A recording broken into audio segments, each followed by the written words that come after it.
know on how we make the speakers blow. Live, y'all. Come on, let all the people know. Everybody, on how we make the speakers blow. You and your whip getting lit to this, whether you on city strips or the middle of the sticks. The foundation that we built brick by brick, smooth as peppermint. This Carolina resident, never hesitant to run the interference. Might give them a sample, I didn't give them clearance. They seem incoherent at the sight of my appearance. They look into my eyes, all they see is perseverance. Maybe a little fearless, sipping that Uncle Nearest. Look at the rap game like ready to commandeer it. Then I'm disappearing like I don't wanna hear it. The face on my haters, hell yeah, I wanna cheer it. This ain't for the touchy-feely. Your support group might abort troops and the captain they report to. Sucker, you old news, now heed my command. I'll have boots on the ground from 1,000 different fans. Yeah, we let the people know on how we make the speakers blow. Live, y'all. Come on, let all the people know. Let's go. On how we make the speakers blow. Hey yo, you fucking with me, better get your shit right. I'm scarier than walking through Brownsville at midnight. Man, I've been there, the streets get darker than Wesley Snipes. You better have a gat, bat, or a knife. I was outside when niggas had Suzuki Samurais. Impala SS's the hoes with fantasize. Speakers going dumb like E40 in the whip. And you know that I keep it, got the 40 in the whip. Got the 30 in the clip. If you check it out my drip, they say, right there, put the hop in the hip. I say you fucking right. Young and I've been nice. Like white people say, you're skating on thin ice. I was raised around savages. The shit that I seen make you say, damn, like fabulous. Niggas stretching coke just like Reed Richards. They moving that bass. Do you get the picture, my nigga? Yeah, we let the people know on how we make the speakers blow. Live, y'all. Come on, let all the people know. Everybody, on how we make the speakers blow.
Hey, y'all, I got a great new album in the mail today. B-Dub Beats. Whether you're in the mood for romance or an intimate night of fondling and hardcore fucking. B-Dub Beats. If you're into water sports, this is the soundtrack for you. Let your stream of conscience flow as you rock over B-Dub Beats. Cause you know you want it bad as I do. B-Dub Beats. Light her ass up. She said her shoulders hurt, but those B-Dub Beats were playing. Oh man. Some things are worth pulling out for, like B-Dub Beats. Here are the beats that made Florida Evans drop the punch bowl. Damn.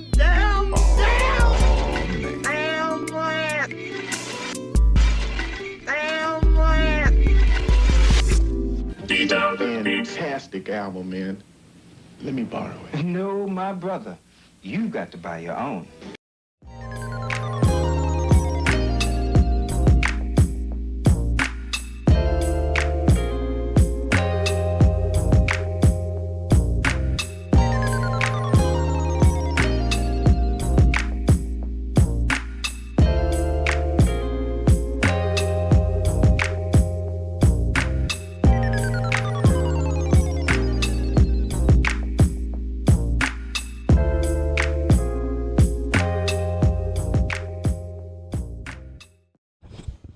And we're live. What up, what up, what up, what up, what up, what up, what up? Back in effect. It is the effing podcast, and I am B-Dub. I'm Branson. Son, a.k.a. Alpha Dog. Woo woo.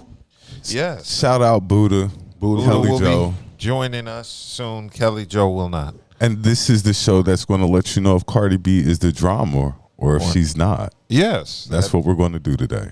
That is exactly true. So we're going to start with our customary shout-outs. We're going to give a shout-out to 8th and Fancy. Shout out, shout For out. all of your adult beverage, snacks, and needs. And then we're going to give a shout-out to Dank Drinks. Dank Drinks. Shout out, shout The out. dankest of drinks. And then, of course, we have Crimey Dealers. Shout out, shout out. The crimiest of dealers in the state. And last but definitely not least, we have the local plug.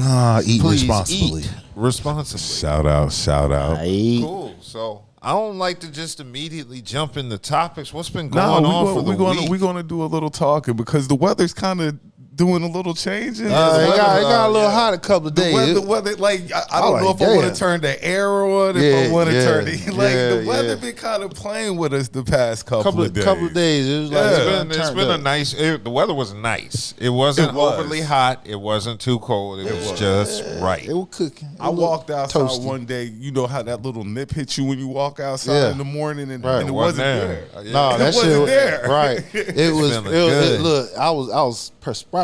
You know what I'm Yeah. saying? When you start sweating in the morning, that's how you know it's gonna be hot. I hope it's like this tomorrow. I might go downtown. There's some festivals popping. Now that I think about it, it hasn't rained since. Remember, we had all that rain Right. about. Yeah, Well, it's you been a just while. jinxed it. It's been about a month Yeah, now. so That's good. we I dry. don't- Yeah, Yeah, it's I'm good. good. dry. I We don't need some need water. no rain. Yo, we need some. I want to go to the festivals downtown. I want to see some. One thing about Raleigh, I will say, they always got a dope festival going on Yeah. downtown. Raleigh always keeps More something importantly, dope there's going on always downtown. thick women there who want to be seen. Yeah. And I'll be there to see them. to see them, to Yeah. give them what they're looking for. Yes, another set of eyes. That's what's dope. That's what's dope. Yeah. So, okay, I wanted to get off get off the show.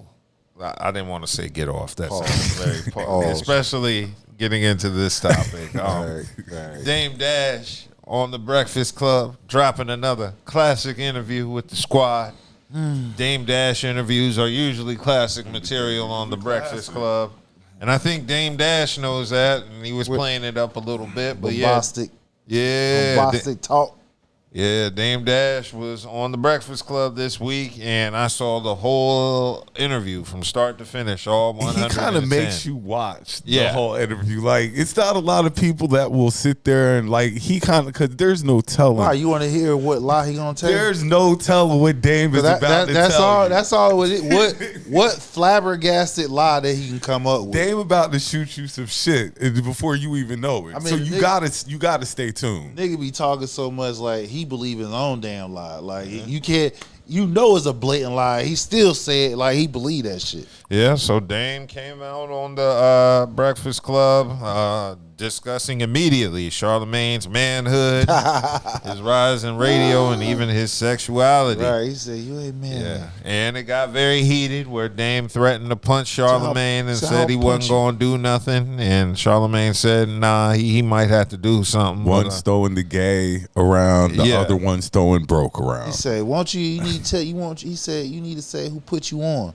Yeah, he Tell her who put you on." said Wendy Williams. He was said, his OG. he said, yeah, I admit Wendy put me on. I ain't gonna. You can't. said, I ain't gonna lie, lie. but what's what that? was it? It's something to be ashamed No, about. ain't nothing. Somebody got to put somebody on. on. Trying to clown. Well, him for Dame was having- trying to make it seem like you got up under a chick. You ain't a real Yeah, I man. know that though, but you know, again, we talking about somebody who got a career, who actually pursued their dream. yeah, who's actually doing something versus somebody who broke. Who cares who put you on? And then on top of that, what it also shows is, okay, Dame, all these people you put on. Where they at to help you? Ain't nobody there to help Well, you. he helped to put on camera. I mean, already had a I'm label. sure Dame was definitely. He put a lot into that rock era. I can't take nothing away from what Yeah, Dame he helped. did. Shit, the But- point is he did some fuck shit. But now where we're at, what, 25 years later? Right, down the line? you done cracked the millionaire status, and you mean tell me nobody with money will help you out? Nobody. Remember what I said about a few weeks ago? I said once you crack that glass ceiling, if you do good business and if you coming through a little hard stretch, somebody gonna loan you something like, here, go ahead and get on your feet, because it takes a special person, a special disciplined person to get up to be that 1%. And on top of that, all the people he's crossed paths with who have ain't nobody's coming to his rescue. That lets you know what type of nigga he is. We don't run across these type of people. You see what I'm saying? Not yet. Y'all don't. Not yet. Not yet. Not yet. What I'm saying is, oh. you ran across all these people who have the financial ability to get you right, but nobody will touch you, and that says a lot more about you than anything else. Right? Yep. So Dame basically said to Charlamagne that he doesn't think Charlamagne's a proper representation of the masculine black man.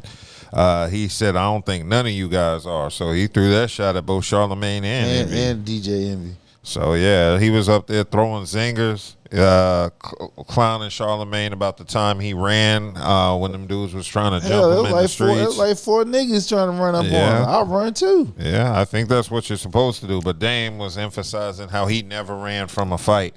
He said he would have got his ass whooped. Dame's biggest problem is his ego. Yes. And it still shows to this day that he is just egotistical, crazy egotistical. Look, health fucked up, money fucked up. Like, he's just too egotistical for his own good, and that's how I see it. I don't know how. No, I think Dame knew that, and I think he was playing into that. He said, "No disrespect, but I think you're gay. You just act a little gay." He would say that to Charlamagne. And then Charlamagne asked him, "Do you have a problem with gay people?" He said, "No, not at all. I've got a problem with people that pretend they're not gay." He said men that are gay should say they're gay. Say, yeah, just admit it. I mean, but is it really your business? Like, you know, and like another thing, like I don't understand is like there's a lot of wealthy gay people in that side of the industry. Oh yeah. So calling somebody gay and stuff like that, as much as you want to defame them and stuff like that, it's not really that big of a slight anymore. Oh, it's a big slight. I mean, if you're not gay, it's a big slight. That's the point. But I don't think because I'm sure Charlamagne has heard it so much that just water off a duck's back. Okay, Ann. Mm-hmm. Well, yeah, this is what happens when you come up under Wendy Williams, because she herself was a controversial figure. So if you come up under her, that's always going to be used against you, no matter how much you benefit from it. But this is, and I'm not the only guy, but when Wendy and Charlamagne were at their peak, you were tuning in. Yeah. You were tuning in to hear the dirt that they were about to kick. You could say whatever you want, but a lot of us were tuning in to hear the dirt that Wendy was about to give out. Yeah, so I missed out.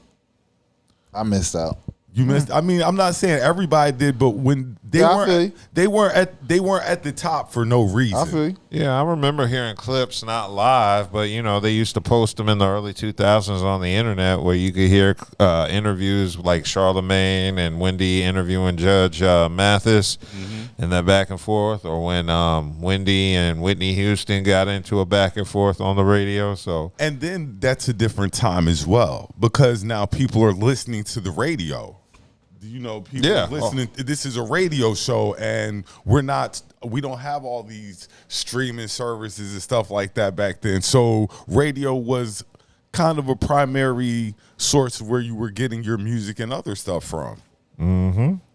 Yeah, so it was a very lively interview. I definitely think at this point it's clown shit, you know, just because the Breakfast Club knows they're going to get a classic out of Dame. Dame knows he's going to come there and be extra, so it just kind of plays off each other like a wrestling type of thing, where it's scripted and it feels kind of like a fake beef, or it's like some Muhammad Ali, Howard Cosell shit, where they have mutual respect for each other, but you know, or Martin and Pam at the very, very least. A love-hate relationship. It's a very much a love-hate relationship, but Dame knows he needs them in order to get shit going, you know, in his life, because he's going to be, his name is going to be circulating. In fact, Charlamagne addressed the interview yesterday on the Brilliant Idiots podcast. I got that lined up. Every now and then we call them Thanksgiving turkeys. You know what I'm saying? The reason I call them Thanksgiving turkeys, because everybody eats off them, and you eat off them for at least a week or two. You eat off them for at least a week or two, you know? And there's some things, you know, you see how it goes throughout the test of time, because some things might last. You know what I mean? Like, it might be a name. Like, you might be calling him Det Dash, you know, for the rest of his life. Or you might be saying he's going to start Det Jam Records for the rest of his life. Or you might be calling me a bald-headed girl. Or you might be... They're walking up on me saying I'm gay. That's been going on since forever. Oh, really? Oh, yeah. I think Webby started that. I would say, well, my gayness probably started that too. But Webby saying Charlotte McGay. People been running up on me saying Charlotte McGay forever. So was gay before that. You think so? Yeah, I mean, you're born gay. That's just how it goes. What? No, I mean not figurative what? Gay, no, not you're literal. You now, come on, now you nigga. All right. I'm not. Whatever. Let's play. What do you want to start? Where do you want to start? Man, how do you feel? Yes. How do you feel? Masculine black man. You know what I'm saying? I don't think you guys are. I'm listening. Okay. Like, your OG is Wendy Williams. She is. My OG is sitting right here. You see him? Mm-hmm. And I'm gonna tell you why he's my OG, because he killed anybody or any of those things. He just taught me how to be a better man. Wendy, can you stop? Can you stop? Wendy Williams is your OG. Wasn't she your boss? Yeah, at one point. So she was your OG. She put you on, and you should give her. You know what I realized grace. about this clip right here? I realized that there's a lot of young people who don't know I came up under Wendy Williams. So they just saw you sitting on her lap and just what they thought? I think that picture probably started circulating more after, or it was circulating before, but it definitely started circulating more after this, because I saw people tagging me in it a lot. You know, I do wish that in a lot of ways we could do like post-game interviews with the guests. Well, I was going to say, before you even do that, can you provide context for the interview? Like, what was the relationship coming in? What was he there to talk about? What's the setting? If you ask me, Dame came to prove he's not broke. Okay. And I don't know if he's broke or not. I'm just saying, like, that's what, you know, he filed for bankruptcy, and, you know, that's what everybody says about him. And I think he really cares about what the internet says about him. Like I told him in an interview, he really cares about what the internet says about him. He really cares about what other people think about him. And I think, you know, 50 buying paid in full are allegedly buying the rights to paid in full. That's what really set him off. That and the Cameron thing. Because Dame is a very prideful person. Like, Harlem that's his baby. One thing, I don't think there's nobody on the planet more prideful than people from Harlem. And that was Charlamagne discussing the post-interview of the Breakfast Club after Dame Dash.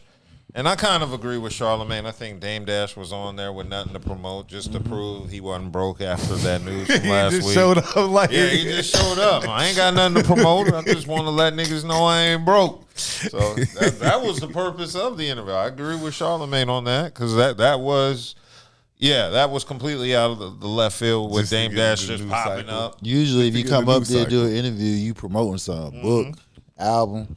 Movie, album, TV show, something.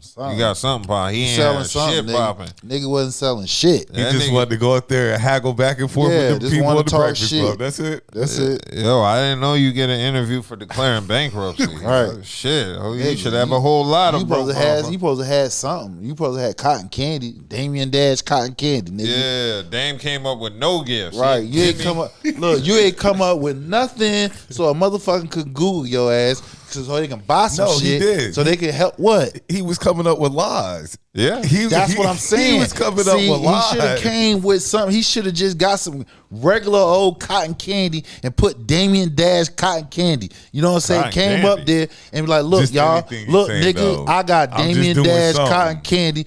Yo, $5 a bag. You know, something. Just nigga I'm would have doing made a something. couple $1 million just for that. You came up there with nothing for free. Exactly. Now, Nigga, Dame, broke. Yeah, he's That was a broke ass move right there. Yeah, I'm just saying. I mean, let's be real. Everybody who come up and do any type of interview, who doesn't come up there have something attached to them? A movie, a book, a fucking album, something. All you have Cardi B was just up there yesterday. Wish she had an album. All you have is controversy. That's it. That's it. Hey, All you have nigga is can't even controversy. Google you and buy nothing off your name. Wait, so that must mean he asked if he could come up to the Breakfast Club because they just didn't randomly reach out to Dame like you. Nah, wanna come on the show? he reached out to them. He's like, yeah, I need. So to they come so on they your so they show. looking at this like, oh yeah, free content. Hell yeah, come on. They ain't got to pay this nigga no money. He thirsty.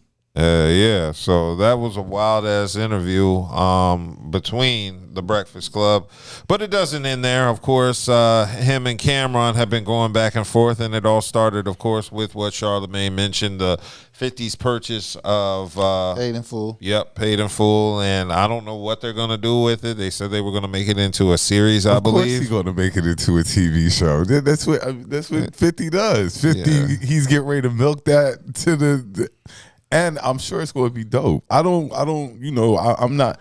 I think it's going to be good. I do. Yeah, I mean, 50 doesn't make whack shit. Power was fairly decent, I guess. I've never seen an episode of Power. I haven't either. I've seen it. Maybe I've seen a couple of episodes, but I've never watched it. Yeah, I watched Power. I didn't watch all the rest of the stuff. He has a fan base that every time he drops something, they're going to go They're check gonna it watch out. it. Yeah, He's I ain't gonna front. They decent shows, but you know.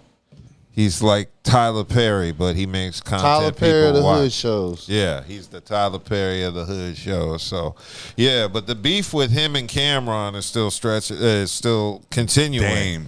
Dame and Cameron. I'm like, wasn't there a couple weeks ago they was talking nice about each other, and then now next week you hitting the nigga with a lawsuit. What we doing? It's all because of this paid in full issue. See, Dame was a little bit sour because Cameron and 50 is linking up. That ego. Yeah, so That once ego 50 got hurt. once 50 announced that he had purchased the rights to Paid in Full, which Cam was on and planned to adapt, Dame got pissed off because Dame was the producer of the original film. Well, nigga, you ain't do nothing with it, motherfucker. Shit. Yeah. You didn't think that far. Ahead to do something like this with it. Yeah, so that's when he started putting out Instagrams, kind of trying to clown Cameron, saying 50's your new boss now.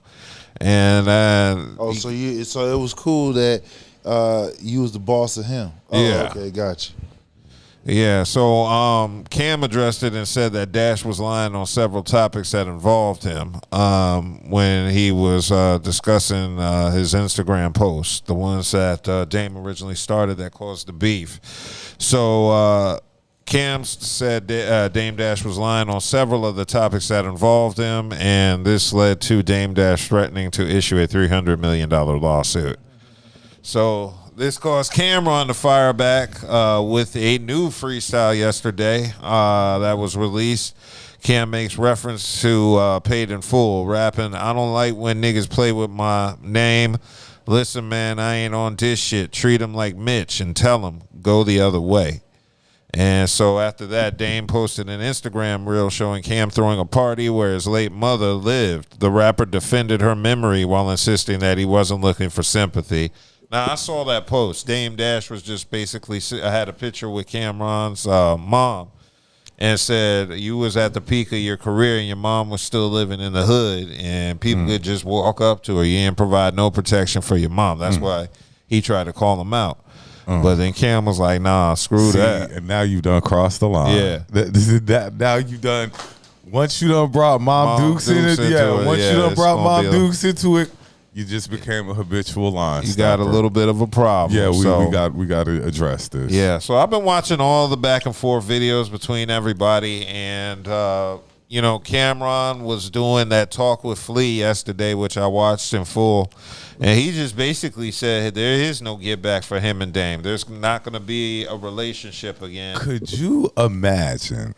Yes. 30 years ago, 25, 30, however long it's been, that this is how this would all play out with them. Kinda. Once Rockefeller broke up, I knew everything wasn't all good between everybody, even if they were somewhat cool with each other. So I saw more beef in the future happening. I didn't see it ending like this. Like this is just like totally tore it all down. Tore it all down. Nah, I wouldn't say that. Now, Cameron said he regrets two things with Dame Dash. And I remember watching this in his interview yesterday. He said one thing he regrets is he said he was the reason Rockefeller broke apart because of announcing that Dame Dash had made him the vice president. And he said that caused the fallout with Rockefeller. And he said the other thing he regrets is introducing Dame Dash to smoking weed all the time. Because he said Dame changed after he introduced him to smoking weed all the time. He said Cameron said he did it because he smoked weed all the time. He didn't realize it would have a different effect on Dame. So he said he regretted introducing Dame Dash to weed. And maybe that is what caused Dame Dash's downfall, smoking weed all the time, because that's what Dame Dash does now. And I remember when Jay-Z and Rockefeller first came out with, like, Reasonable Doubt, I remember seeing interviews with Dame Dash where he was like, nah, I don't smoke that shit. And I remember seeing interviews in, like, Vibe and shit where he was like, no, I don't smoke weed. So Cameron said he's the one that got Dame smoking weed heavily. And he takes responsibility for Dame smoking all the time and changing his personality. He thinks that's part of what led to Dame's downfall, was changing up his habit and smoking weed every day. So you could say Cameron's an enabler because of that, but you know, it is what it is. So I think there's going to be a mend bridge between Cameron and Dame Dash simply because they made money together, and you know, they were all cool with each other. Jay-Z and Dame made money together, and I don't see that getting mended. Yeah, I don't. That just was because a you different made money relationship. together. That was a different relationship. Cam and Dame Dash's relationship was all good up until a couple months ago. Jay-Z and Dame Dash's relationship been fucked up for well over a decade. Well, okay, boom. I can't say that because at one time I didn't think Killah and Mace were going to get back together again. So, okay, yeah, okay. Yeah, and they fell out over horse and carriage, and that was a long time ago, too. So, yeah. I hope they all get together and throw water under the bridge. Truth be told, I see them all throwing the beef away once they become older men. Older? Yeah. How much older? Elderly. They're not. How much older are we talking? Like, elderly. I'm talking about geriatric. I'm about to be 50, and we're all about. They're probably a couple years older than me. How much older? 70s. They're lucky if they make it that far. Oh, yeah. They'll be lucky if they make it that far. Yeah. Right now, this is the time now to mend bridges. Yeah. This right now. Well, they just destroyed a bridge a couple months ago between them. Everything was good up until about a couple weeks ago with this. I'm just saying, this is the time of our life. Like I said, yeah, I'm about I agree. To be 50. That if there's bridges that you want to mend, this is that time. But I also think Dame thinks, beef is the way to keep his name out and about. And ironically, after all that shit he said on The Breakfast Club, he holds an interview with the Art of Dialogue where he's being a chatty patty, telling all the stories and just basically being the antithesis of what he was on The Breakfast Club. So he's very hypocritical in that regard. When he was talking about chatty caddies before, that was his thing. Like, he was like, why are you talking like that? But now that's what he does. Yes. That's what he does. And it's an unfortunate thing because Dame was talented. And another thing Cameron said in his interview with Talk with Flea that really stood out to me, he said the real problem with Dame is Dame wants to be the talent, but Dame's talent was finding the talent, not being the talent. So now they're trying to say because he wants to be in front of the camera and be the star, that's where it's kind of screwing up. Now he don't want to be behind the scenes no more. He want to be in the front of the camera, and they're just basically saying he's not a star. I mean, if you think about it, when were you making the most money? Behind the scenes. Behind the scenes. Yeah. But I think that comes from the beefs he has with other artists, where he thinks, if I recruit a new artist, they're going to be another Cameron, Jay-Z situation, so let me try to do this and that's not his bag. I don't think Dame is likable enough to be accepted by the masses. In fact, that's part of his character, is being an asshole. Okay, so boom. You don't think he could change public perception about him now? Like, are we this is what his public perception. He can. He got to put in the work. As of right now, he's not putting the work. It's more destructive. He's mad. Well, the interview made him look bad overall. I mean, there are a few people that are always going to ride with Dame no matter what, and he did drop a couple gems in, in between. He always going to drop a gem. I mean, like, but a lot of people see him now in the same light as like a Umar Johnson, a scam artist, a con man, a hustler, a talk guy. What up, Buddha? What up? If he promotes that diss track that they made against 50 and Qerim, that's going to make him look even worse. What diss track? Oh yeah, he brought a. So on that freestyle. Oh God, whatever that chick, I forgot her name. Yeah, but they brought an artist or a diss track. Oh, Dame Dash. Yeah, I didn't hear it. You ain't miss nothing. Okay, but if they do promote that, that's what I'm saying. Like it. Looking at Dame now, man. Yeah, it's sad. It's a spiral. No, it's sad looking at really all of them. Cam is dropping diss tracks on Dame. Like what? Come on now. What? Like, but Dame brought Dame brought that on himself. Dame did bring it on himself. He brought that on himself. But Cam, like, just whatever. Like, you know who he is. They can't let that slide. They can't. They can't. Exactly. That's why I don't think that bridge is ever going to mend because they can't. It's. I don't want to say this, but is it a Harlem thing? Yeah, Harlem world. It's a Harlem thing, B. Like Dame said, they're very prideful people, so they ain't gonna let shit slide. Yeah, you got to keep it playing. They would have did better off just interviewing the OG. Yeah, I agree. Yeah, that OG was very deep on the show. But yeah, I hope they put the beef aside and become friends again because they gain nothing beefing. Whatever you gain, like Charlamagne said, it's like things. They ain't gonna be friends again either. They ain't nothing to be friendly about no more. Yeah, they're not gonna be friends. That's what I'm saying. Like it's over. This is over, and they're going two different directions now. But they're going two completely directions. It's like Cam is going up, and Dame is going down. Yeah. If you're being honest about the situation, that's why I'm like, Cam, why? Like you're doing amazing right now. Like you said, he put his mom in it. Yeah, true. Yeah, true. Dame got very personal.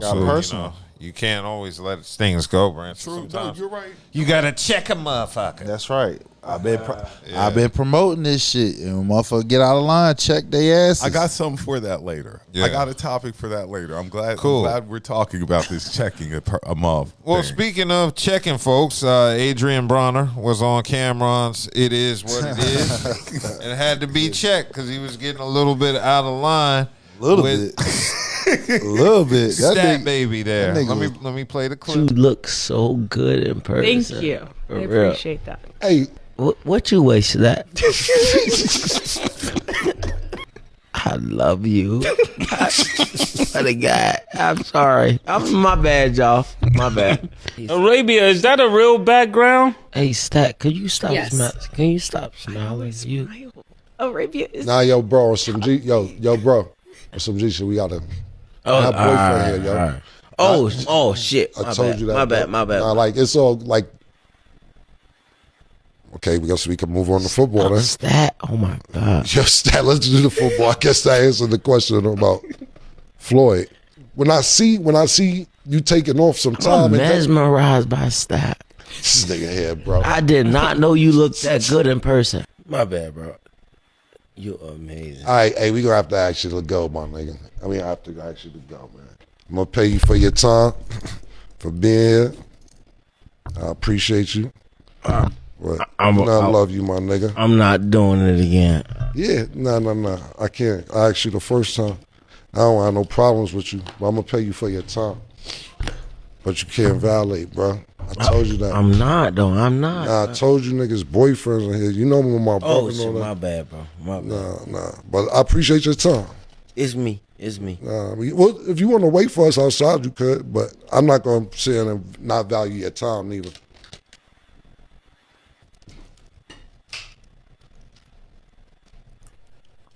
You want to wait for me? You could, but I appreciate it, bro. You gotta step out. Thank you, man. Yeah, no problem.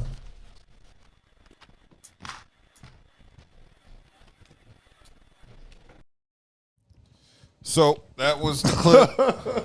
Whole thing. thirsty ass Adrien Broner. Adrien Broner was completely out of line. Yeah.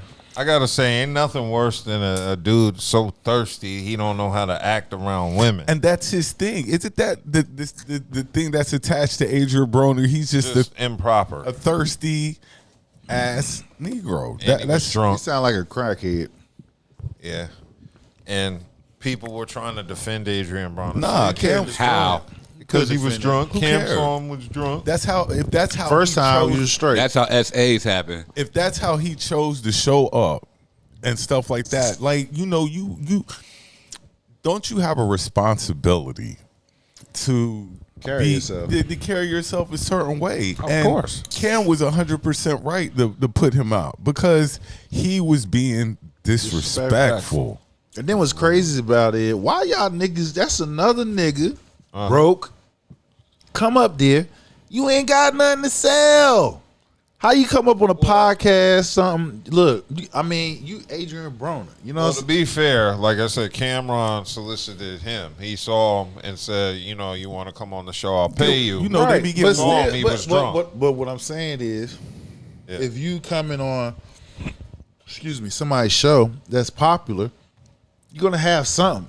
Put your name on something, nigga. Yeah. Well, they usually bring them up there for the war story, stuff like that. That's what they were doing. I get what you're stuff saying, like but that. what I'm saying he didn't is, have nothing to promote. right? Once you crack that, once niggas know you, you know what I'm saying, online boxing shit like that.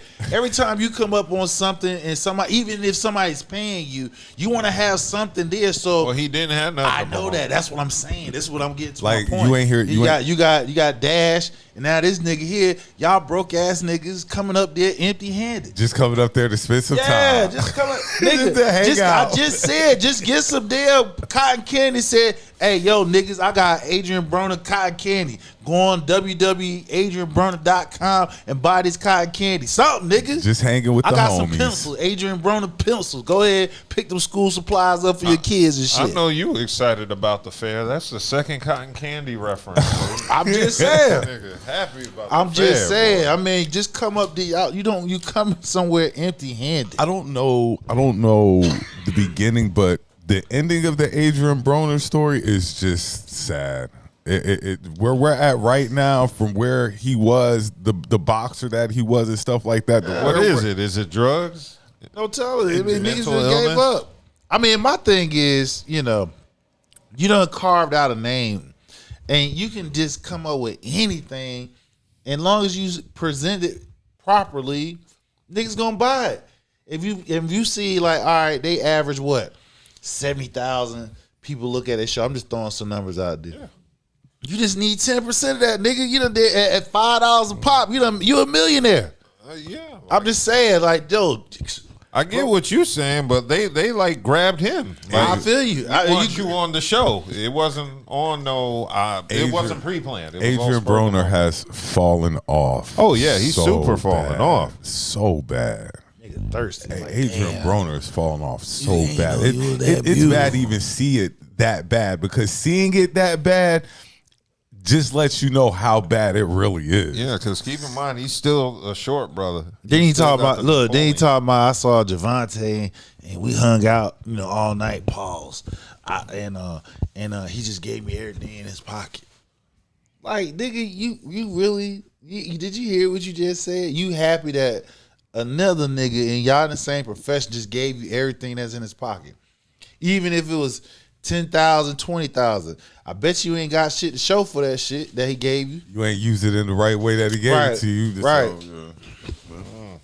It's a shame, man. I just don't like when people can't hold their liquor, especially people who are well into their 30s and 40s and shit like that. Because Adrien Broner, how old is Adrien? He's probably in his 40s. Yeah, he should be in late 30s, early 40s. He's at an age where he should be able to handle his liquor and control himself. Yeah. That's why I said it's a shame that he was in there acting like that, especially. Yeah.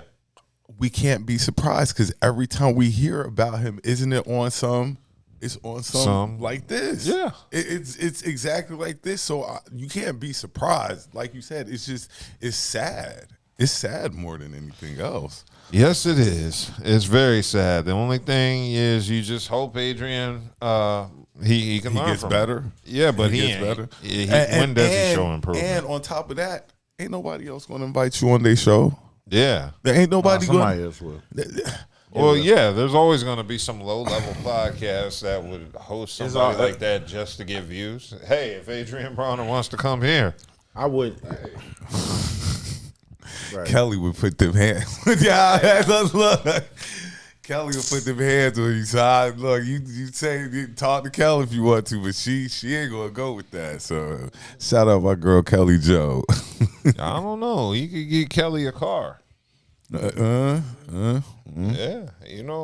let's not lie and act like Adrien Broner ain't a trick. He's amazed by pretty women. Yeah, he's definitely a trick, but Nigga ain't got no money. But now seeing the way he acts, he definitely paying for it. He ain't got Seeing the way he act, he's definitely paying for got it. no money though.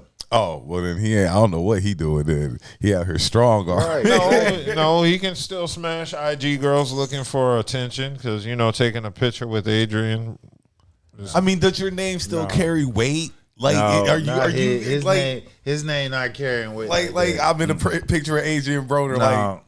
Okay, and I don't think he carries weight like that anymore. His name don't carry weight like that. A clown now, yeah. Well, that's most unfortunate. It just reminds me of all those times I was out with thirsty dudes who couldn't keep them hands to themselves and stuff. Oh boy, oh boy. Yeah.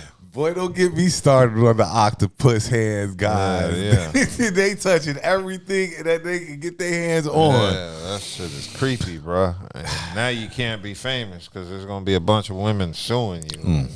Right. Buddha know what I'm talking about. Yeah, you just got to be behind the scenes now. You sign $100 million contract. Some niggas you just can't go out with. You just can't go out with everybody. Hey, remember me from Black Ties in 2006? Lawsuit.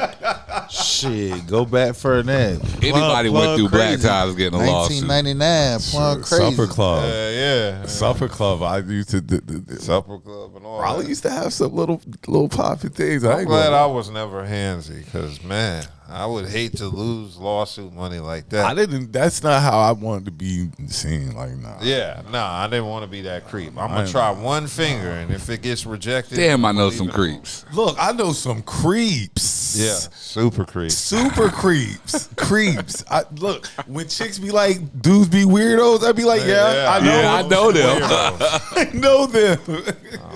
I definitely know the weirdos that you speak when of. She talks about weirdos, and look, and for the ladies out there, I've told them, y'all are being weirdos. So, like when you be like, talk to your friends, I talk to my friends. We've already talked to them.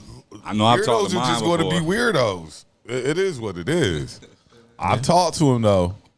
Yeah. I mentioned in the conversation.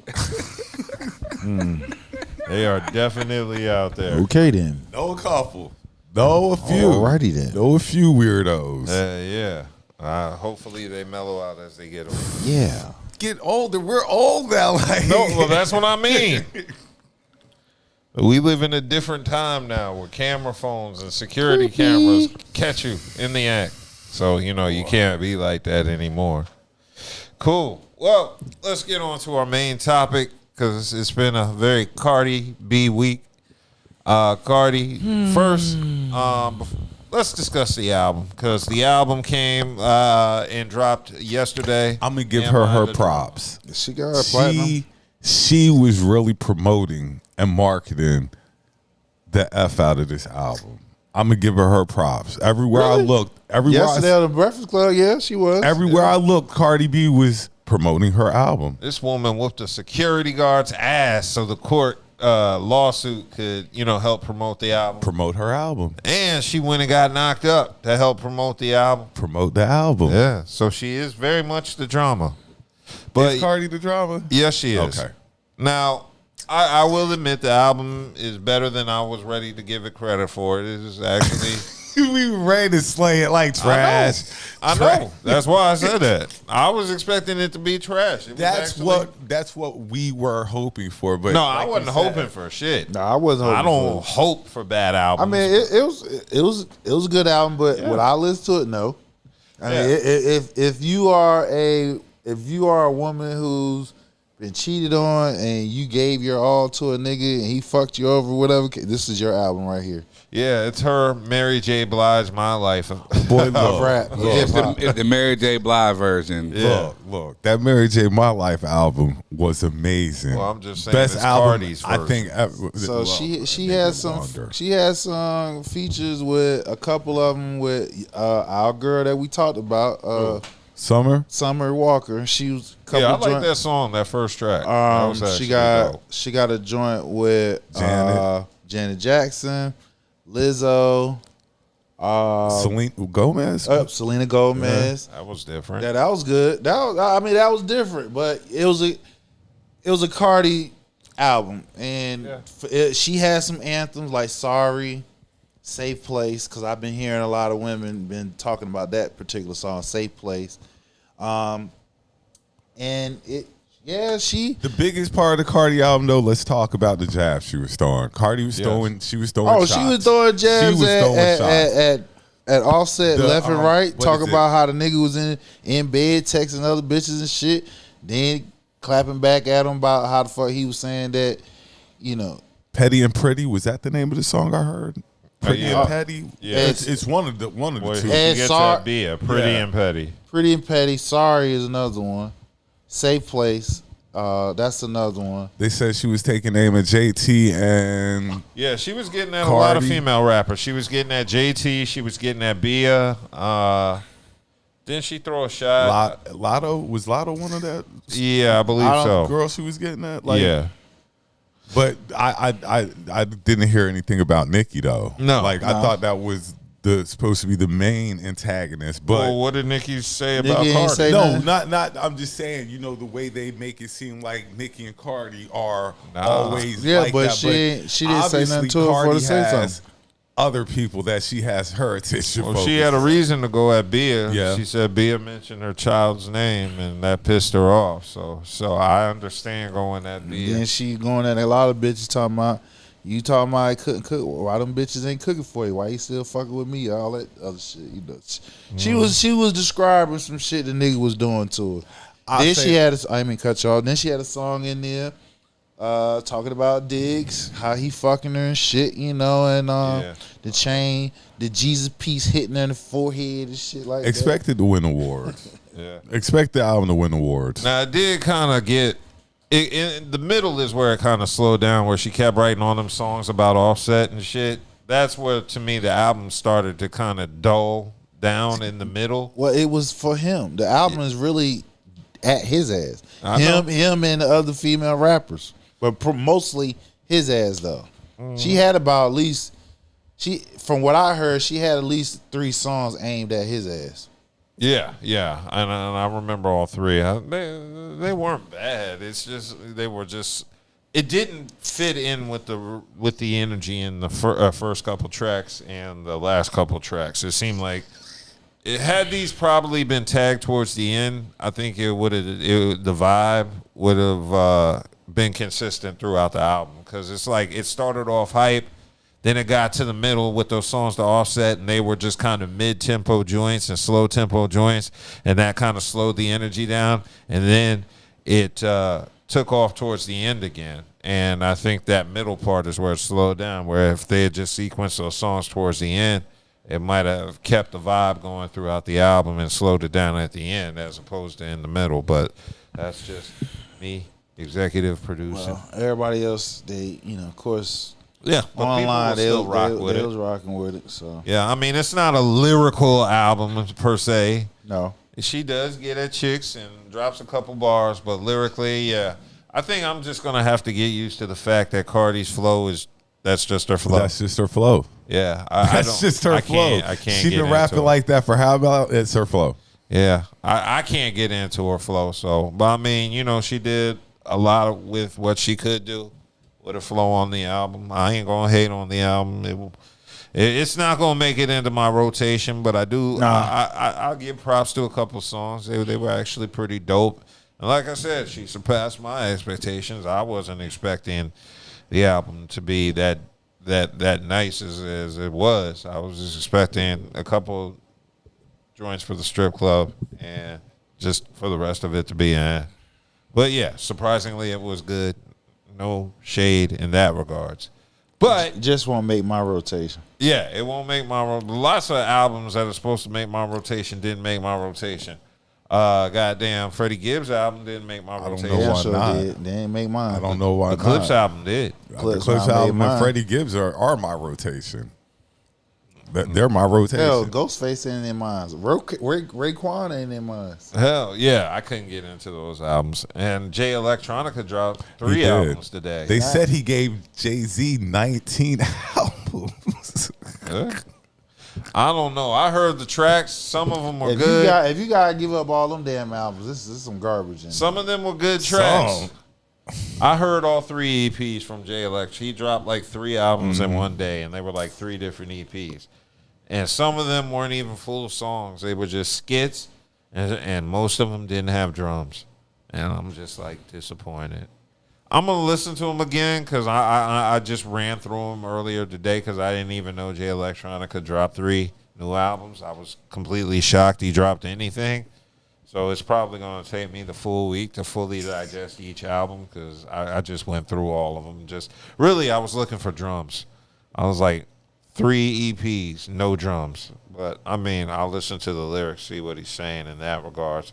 But in addition to Cardi's album, of course, this week she announced. Besides Cardi album dropping. Yeah. Well, in addition to Cardi's album dropping, she did announce that she's going to have a baby with Stefon Diggs. Grimy Gaithersburg Negro. Gotta go from one cheating ass nigga to another. Like that goes to that Corey Holcomb joke. He said, what you gonna do, break up with me for cheating? Then you gonna be with somebody new. Now you'll have a stranger cheating on you. So yeah, that's Corey. But that's true. I mean, hey, they're all grown.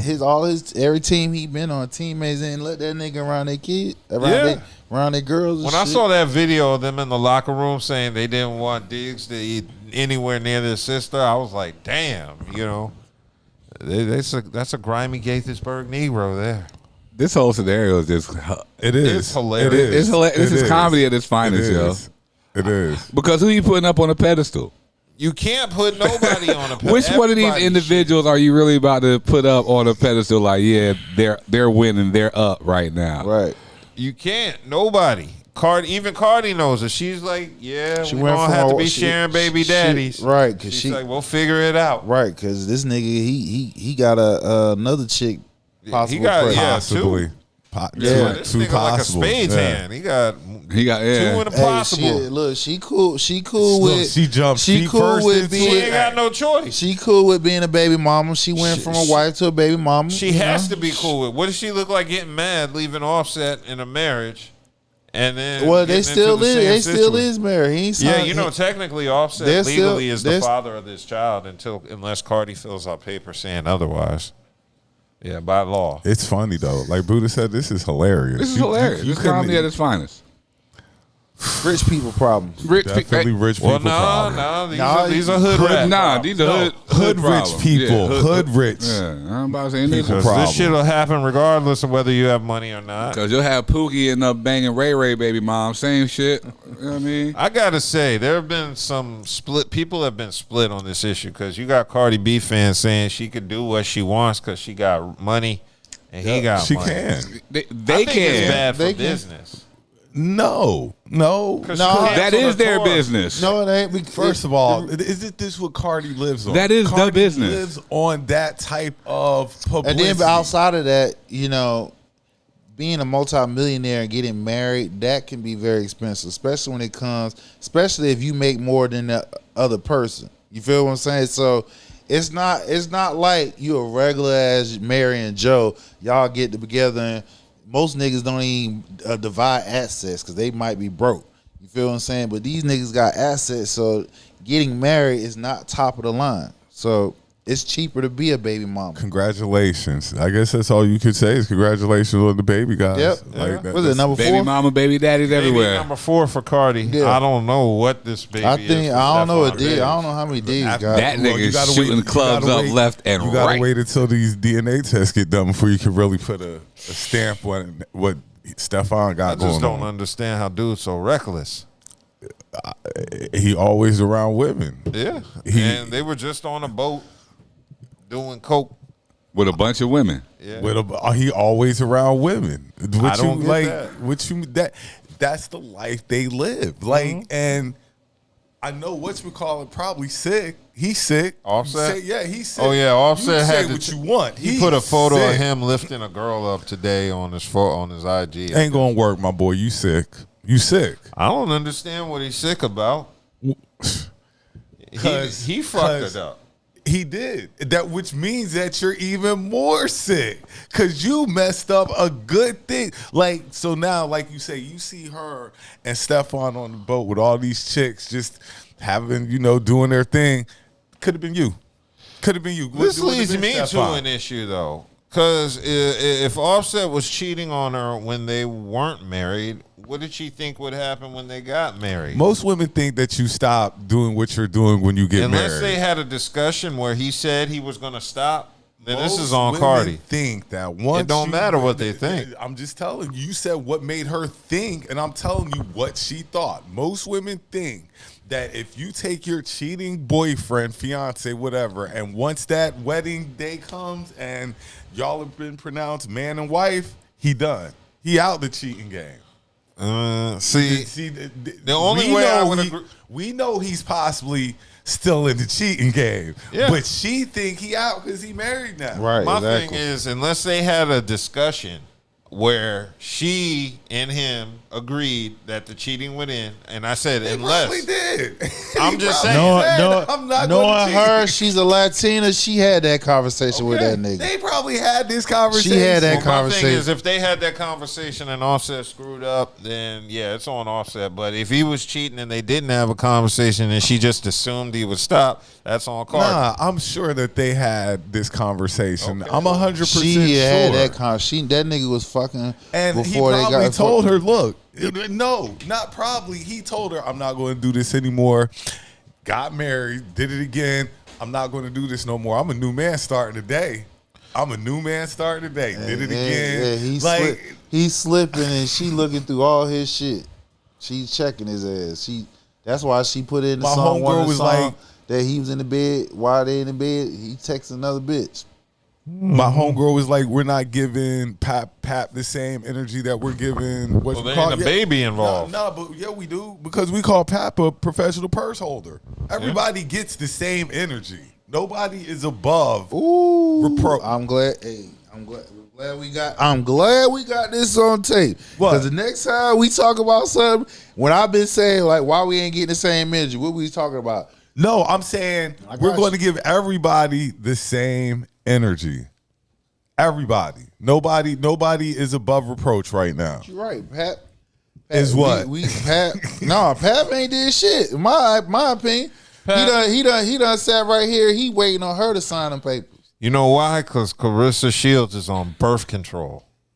She said she want to have a baby, so I wouldn't be surprised if she pops up pregnant. She got to be. Well, she got to plan that shit. You can't get beat punching in your stomach and talking about. Nobody's beat her yet. She can go off on. She can still get punched in the stomach and win.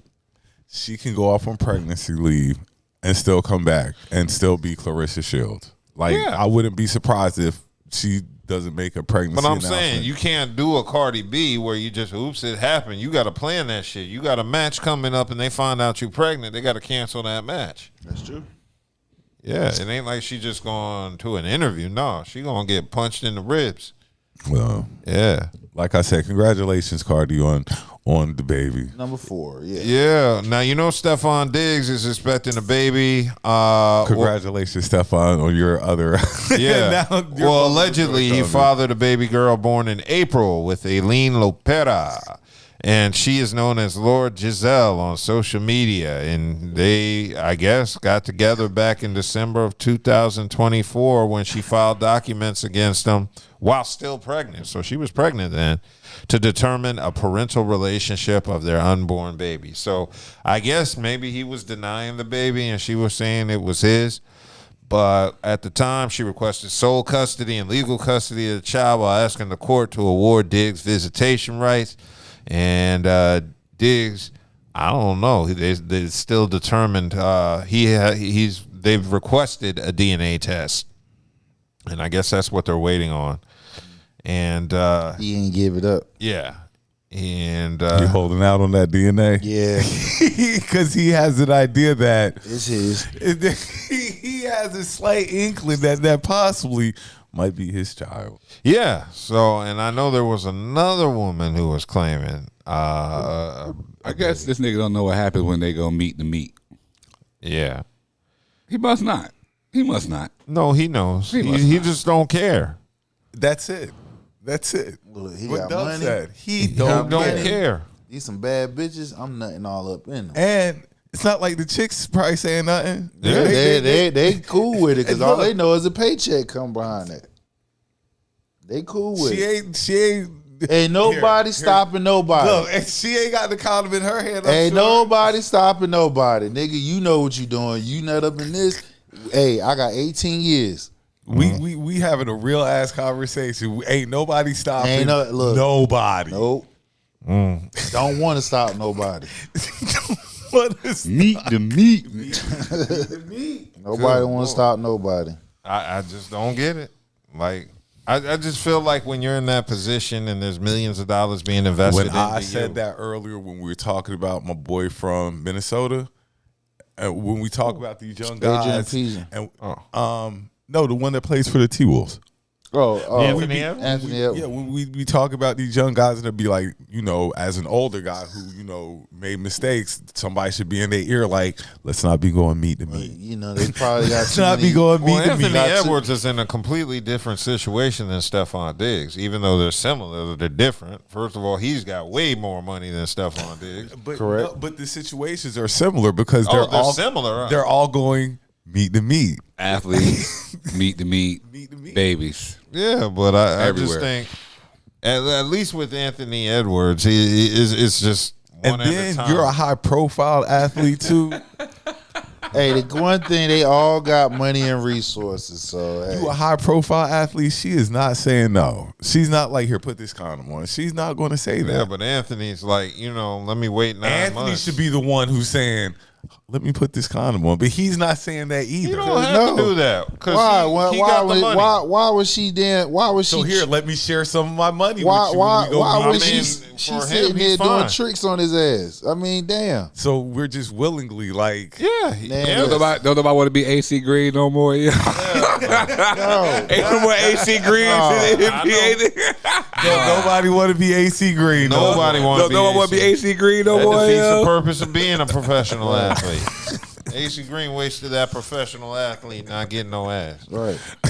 And he on the Lakers of all teams. I know. The Showtime era. He was like 40. He was like 40 something when he got married. You on the greatest team of all time, not getting no ass. All that just out pussy there was playing. that pussy was throwing around. Yeah, Well, that but is a different kind of focus Keep in right mind, there. Shout out AC Green. Don't he have a record for the most games played? Without busting. Look, you would like all that. Well, I mean, maybe that's the trick.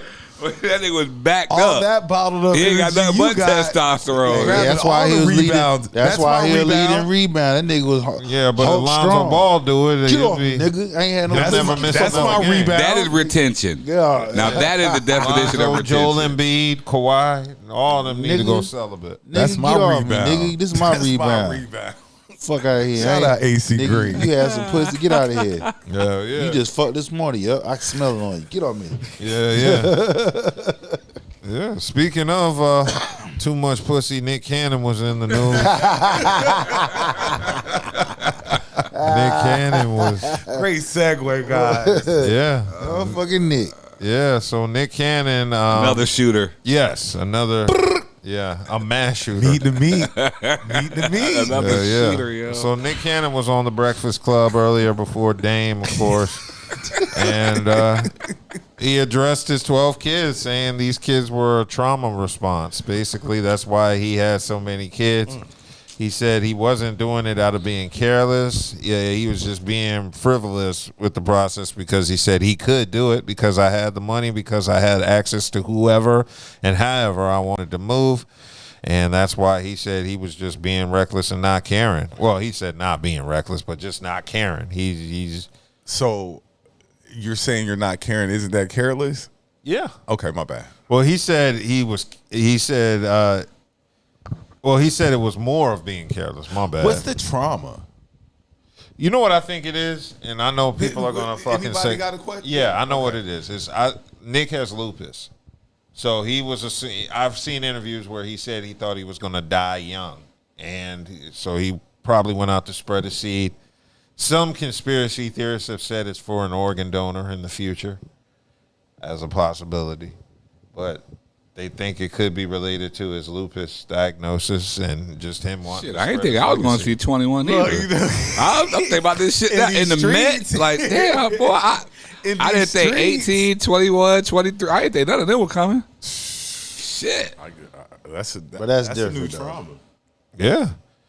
He didn't. He said he would have thought the process through a little bit more and took time to actually do the inner work. He said things might have been different in certain Once scenarios. you get meat to meat, that is Everything else out meat the to meat. window. What Hey, else man, is there to listen, think about? I'm listen. just saying. Once you meet the meat, I'm what else is there just to think saying, about? Listen, I'm all for big families. If you got the money, the finances, and the willpower and the support system to do it, I'm all for it. I don't agree with the way Nick did it because like these kids are spread out over multiple women. It's not just like 2 or 3. I got you. You know, how many baby mamas?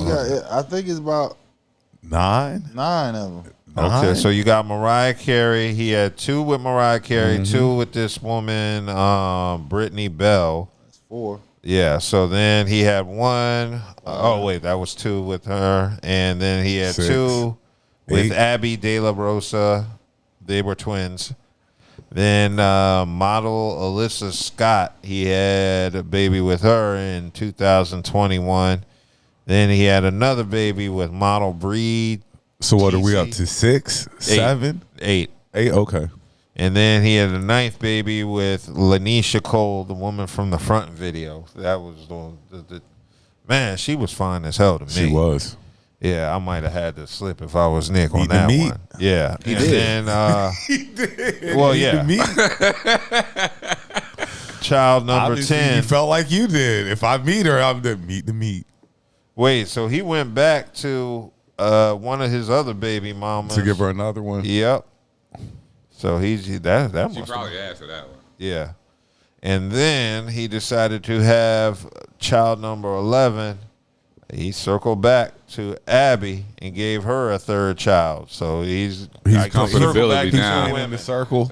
Now he's staying comfortable. He don't want nothing new. It seems like. Yeah, I'm playing in the circle now. I got enough. You know. Nation building. Then he went back and gave one of Yeah, them so a 4th. I'm playing back in the circle now. I got. So it seems like it's about 4 or 5 different women. Yeah, I mean they all fine as hell. So we already know what that was about. That nigga was tricking, simping, doing all that shit. And you got kids by Mariah Carey. Yeah, those were you the got first. kids by Mariah Carey. That should have been it. That Nigga, nigga you reached the he zenith. got 3 sets of twins. Yeah. Yeah. I mean, when sets you of pop out that many kids, you gonna have a We couple got of 3 sets. sets of twins. Yeah. 3 sets though. So they must run in his family. Yeah, exactly. So don't 6 of just- your kids are twins. Yeah. So Nick was out there pumping them out, but I mean, you know, Man, he do can your afford thing, them. man. Do your thing. But Shit. see, this goes back to it's a similar situation with Cardi B. Just because you have the money to do it doesn't mean you should do it. Is it what's best for the children? Is it what's best for the I family? mean, unit? listen, we got kids coming this world in worse conditions. Yeah, I get that, but So, money doesn't resolve everything, especially when you're aware of what about the damage. 75% of your problems it does. Time is the biggest problem. He has the money. The Yeah. money's not the problem. He has all the money in the world. Nick been working forever. Yeah. Nick been all personally, if they can do it, I just think he needs to build a compound.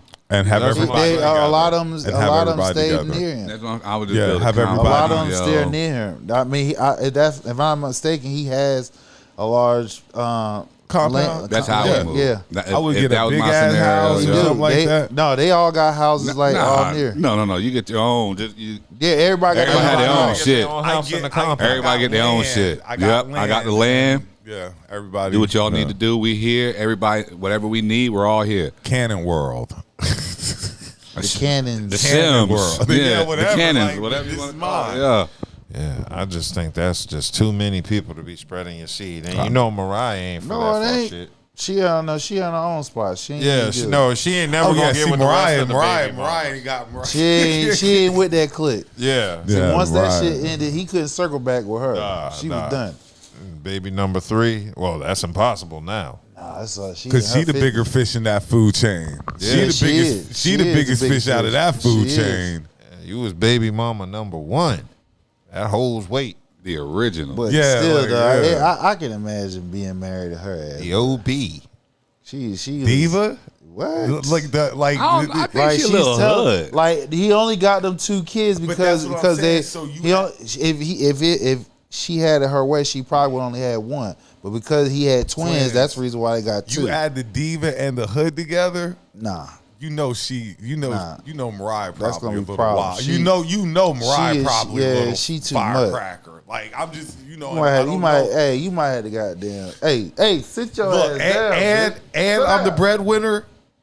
And I'm the breadwinner. Okay. Nah. Well, all right, at that time, yeah, but right now. Oh, not now. She I don't know. Not Mariah, now. Man, every Christmas season come around. Nick on them goddamn hosting them shows. He got that bread. Every year Christmas comes around. That's one song. Nick hosting 2 of the most popular shows during the summertime. Mariah Carey is in New York every year singing. I got what you Christmas said. songs. I got what you said. But Nick hosting 2 of the most popular. Always been. Nick I got always you. been So he doing got that. as of right now. He got the bread. Mariah got that Christmas song. That's it. That's it. I'm just saying. He got all that I want money. for Christmas is you. Like y'all acting like Mariah ain't got no other hits. She got other hits, but are we talking about as of right now? As of the right now. Right now, Nick Nick getting that bread. Nick got he's what making we're that saying is one. Mariah does have that consistent Christmas She check does. though. I'm not taking that from Every year Christmas She does. comes She right does. after Thanksgiving. Go ahead and crank her on up. Go ahead and get Mariah. Mariah ready. God damn, you know it's Christmas. It's You hear really that after motherfucker Halloween. ass. They play that shit. Go ahead and get Mariah queued Right. up. Look, you already know. Yeah, I'm not looking forward Mariah to that Carey song. has single-handedly taken over Christmas. Yep. Cool. Well, hopefully Nick reflects. He did mention. He said he's good on kids now, but he said he doesn't know what it'll look like in 5 years. He got 12 kids. He said he's not closing the door fully, but he said of course. I mean, he needs time to breathe right now. You know what I'm saying? So he probably, he might slip up. You know what I'm Mariah saying? can pay for college. Yeah. That's 10. Nah, only about half of them are going to go to college. We don't. Man, listen. You got the money, the time, and patience. Like we do Support know system, this. Do you? You got they got Bread the 'em. money. They do have the got bread. the money and the They got the resources. money. Because listen, every white family who's a millionaire plus, they got big ass families. Yep, Yeah. it's 10 or plus. All right, what else we got, like bro? Elon. Okay, so I wanted to get into another topic because Saweetie was in the news. She was on Nessa on air on Hot 97, and she was just basically discussing how she believes she's a victim of pretty punishment. Let me cue up the clip. Feel like the industry has tried to count you out? Like since I started. Talk about it, man. Because I think people, look, to be honest, people see you're gorgeous. You're getting endless bags. Mm-hmm. You are, listen, that girl, right? I don't think they understand how many doors, how many rejections, how many times people have counted you out. I saw it on TikTok. They were like, they talk about pretty privilege, but they don't talk about pretty punishment. There's been so many times I've just been counted out, and I know that it's behind animosity. I know it's because of a hidden agenda, but it makes me work harder. But this has happened like my whole life. So it's like what I deal with in the industry is just different face, same case. Oof. So that was Saweetie. That was 40 seconds. Shit. Okay. Saweetie, admitting to be a victim of pretty privilege. Do you believe pretty privilege or pretty punishment? What is it? What is pretty punishment? Will I people missed that. punish you for being pretty?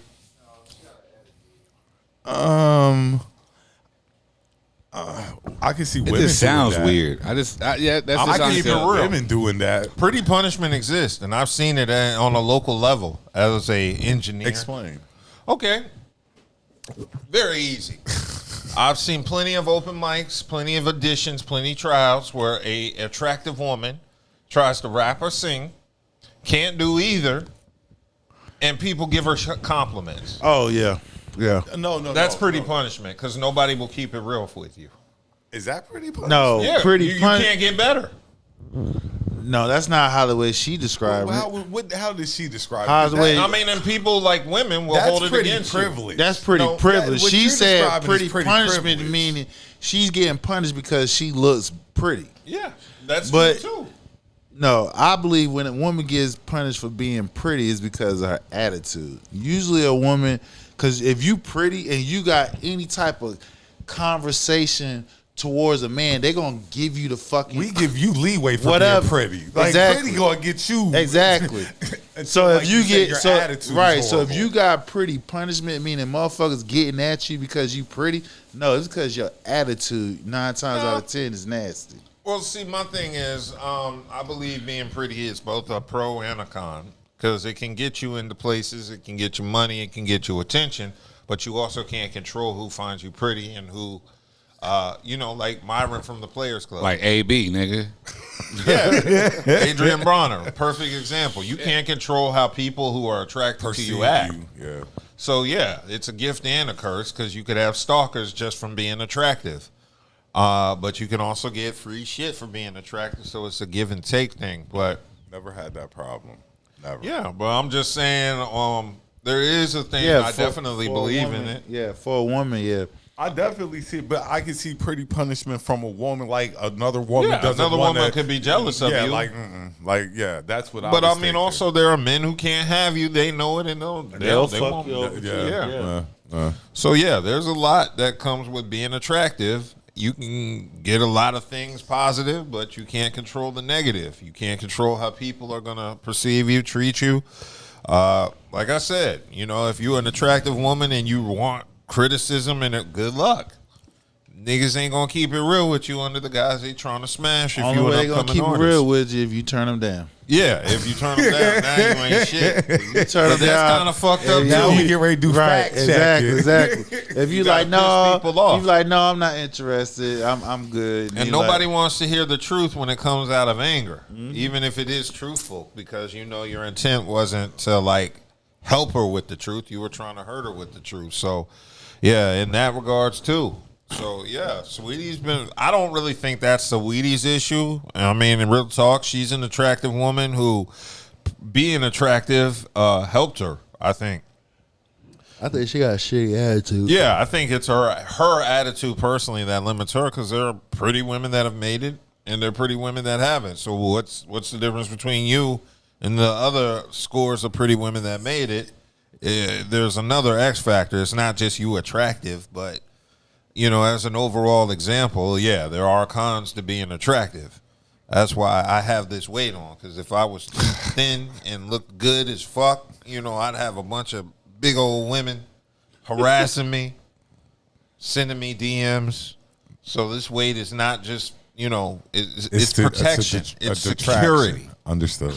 Got you. Understood. I've had women who were like stalkerish to me, and that scared me. Right. It scared me. I'm Gotcha. not used to that. That's why I'd be like, nah, let me. Now, I have been stalked before. That's what I'm I saying. have been stalked before. That is a scary feeling. That's super scary. Yeah, that's a creepy feeling. The only reason it didn't go, because it happened when I was in the transition part of moving. So the crib she knew wasn't the crib I was at anymore. So that's the only reason it didn't really affect me like that. But had she had my new address, oh man, that could have been problematic.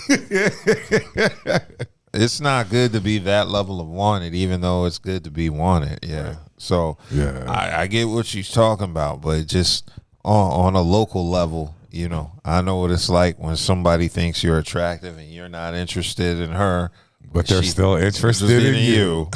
And still keep doing the most. But still interested in you. That don't matter. I don't care if you don't like me. You will. Yeah. You'll like me eventually. I'm going to make you. Yeah. Yeah. Been there, done that. Yeah. And no amount of sex can change your mind.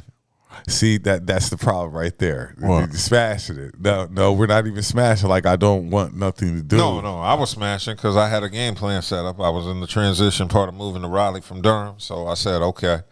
She didn't even care that there was boxes in my room. She didn't even ask. So I'm just like, yeah. So you're kind of carrying on the problem too. No, because I ceased contact after I moved. Basically, what he's saying is he distracting her until he finished. And then you gonna follow up with this goofy ass nigga. You gonna follow him up. I'm saying he distracted her, so he got all this shit out. Mm-hmm. But Saweetie said her pretty face is the only thing holding her back from success in music because she's constantly facing her pretty punishment. So if that's the case, why don't you just fuck your face up? Put some makeup on it that makes you look less attractive. Right. Give her some acne.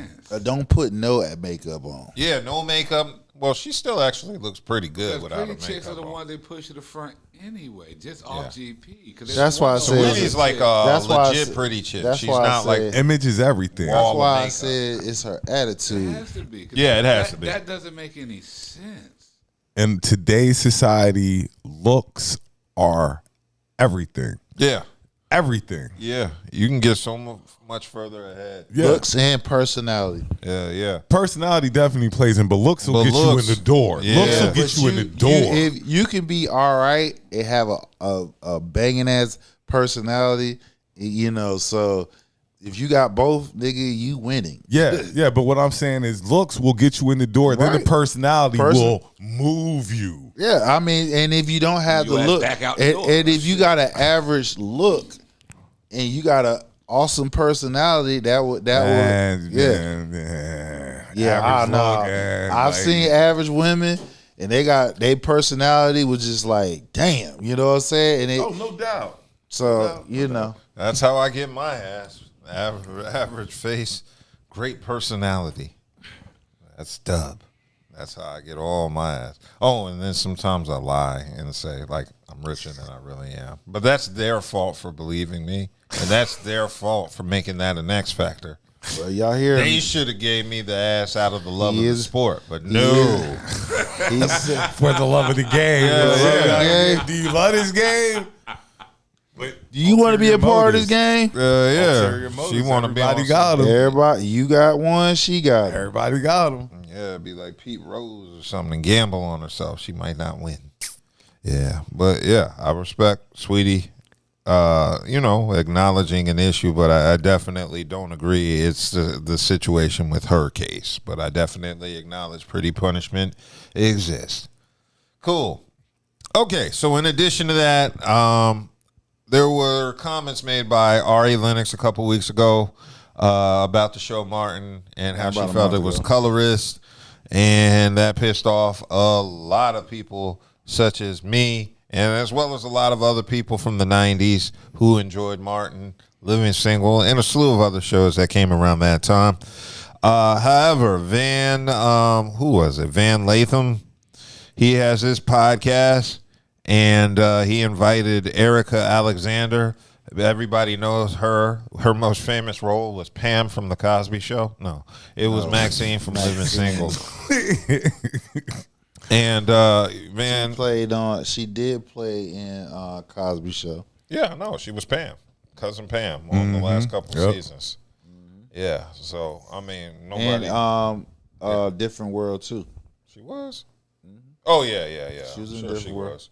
They recycled all the same black actors in the 90s. Once you were in that circle, you were in that circle. You're going to be on everybody's sitcom, everybody's movie. TV show, movie. Showing love. You're gonna be something. Showing love. So anyway, while she made a guest appearance with Van Latham, and he basically asked her, so what do you think about Ari Lennox's comments on 90s TV shows? And then she responded. What do you think about the criticism that Ari had about how we used to joke, and is there any validity to it? It's valid, absolutely. It's valid. I understand that there was also a different, I have to contextualize it, that the character Max and Kyle were both dark skinned with, there's a difference there. And also Max gave as good as she gave. And so did. And they also ended up in a So relationship. did Pam. Yeah. That's right. They were in love and hate with each Yeah. other. There's that. But that doesn't mean that doing this rewatch podcast, I didn't see some things as a little different. And we talk a lot about colorization, and we all suffered from it. I think that what we're rediscovering by even reclaiming our opinion about these things is because no one ever asked us back in the day anything. You come in, you're hired, you do your gig, and you keep moving. And for the most part, so many things can be so normalized that you don't feel it. But then you need distance in order to have, hindsight. And so it gives us insight. You're right, Van. There's no doubt about it. I knew then there were things I didn't like about that. Looking at the Martin show, I didn't see it within our show, but then looking at our show, I did see a few things. I was like, And I took it on the chin, like the chick I am, because that's what she does. But Erica Alexander was like, I don't like that. Wow. And that girl, they wouldn't have gotten away with that. And I say they because I don't think it was mean-spirited. Right. I don't think that even now the creator or anybody would have heard it like that. But I hear it. And being dark-skinned is a unique burden in this world, especially for a Black woman. And a lot of the true damage that was done and the wounds were unfortunately received by other Black people. And all I know is that we can do better now. But we also need to all grow up and away from it a little bit. Okay, so that was Erica Alexander addressing Ari I think she's Lennox's stretching. claims. And I'm completely baffled. Who's stretching it? I believe she's stretching. Who? Erica Alexander? Yeah. Because, okay, in Living Single, right? The constant where she even admitted, Kyle, her Maxine, her character, Maxine, Kyle, they was the main two going at each other. Now she may go at Regine every now and then, you feel what I'm saying, or any other one, but the main person was always Kyle. They both are dark skinned, so in my opinion, that's equal. It wasn't no colorism being displayed in Living Single. Even when you go to Martin, right? Majority characters is dark skinned. Gina was the only light skinned one. She was the main one that was getting hit with jokes from Martin Mama to even the whole cast, really. Roscoe, goddamn motherfucking even old girl across the hall and shit. Shanae. So, when Martin, the main two people that kept going at each other in Martin was Pam and Martin. Two dark skinned people. Yeah. So where's the colorism at? Colorism is when somebody dark skinned crack on somebody light skinned. Like I said, it was in this case Gina, but she got it from his mom. But they talk about a head. You know what I'm saying? They talk about how big her head is and shit like that. So me and my homegirl were talking the other night, and we were talking about, I guess, the fetishization of Black people. I don't know if I said it right, but so fetishes for a Black woman is light skin, right or wrong? That's back in that time, yeah. But what I'm saying is that considered the most popular back then form of Black, light skin. Back and with then, guys, it's dark skin dudes. That's who's fetished about. Ain't really a lot of that's what it is. When you look at it, dark skin with dreads. That's what is the end thing now, or has always been the end thing. It's always been about dark skinned dudes.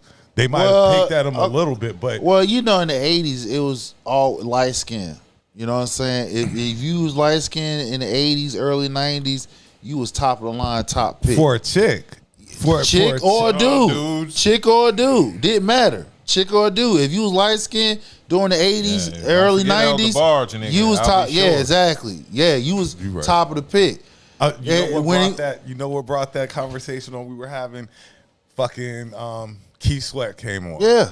And Keith Sweat, exactly. Keith Sweat ushered in this dark skin. This dark skin thing. Exactly. No, he didn't. Well, He ushered in the begging. True. There was tons of dark skinned singers. Teddy Pendergrass, Yeah, like just all ushered the in singers. Yeah, but I understand that. But dark skin, it was the dark-skinned man that was during. fetishized. Okay, hold on. During the 80s, early 90s, light skin, whether you was a dude or a female, if you was light skin, a dark skinned person wanted to be with a light skinned person. When it came into the 2000s, currently, it's been more representation as far as embracing dark skin. So now the roles has reversed. People want to be with dark skinned people and stuff like that. But yeah, and then during that time around when the shows came out, yeah, you had to have a light skinned person in that show, or just in that in particular, because that was it. That was the thing. So I keep the thing I'm kind of confused about is why do dark skinned people keep weaponizing these 90s shows, making it about them when it ain't about them. Yeah, nobody. I haven't yet to hear a light skinned person say they were fucking scarred from watching Martin and hearing them crack on Gina. It's like dark skinned people want to be offended over some shit that didn't even diss them.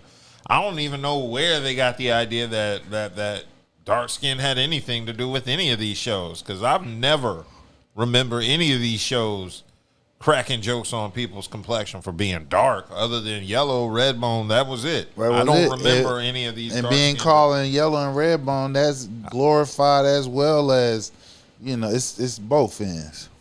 Yeah, I saw that.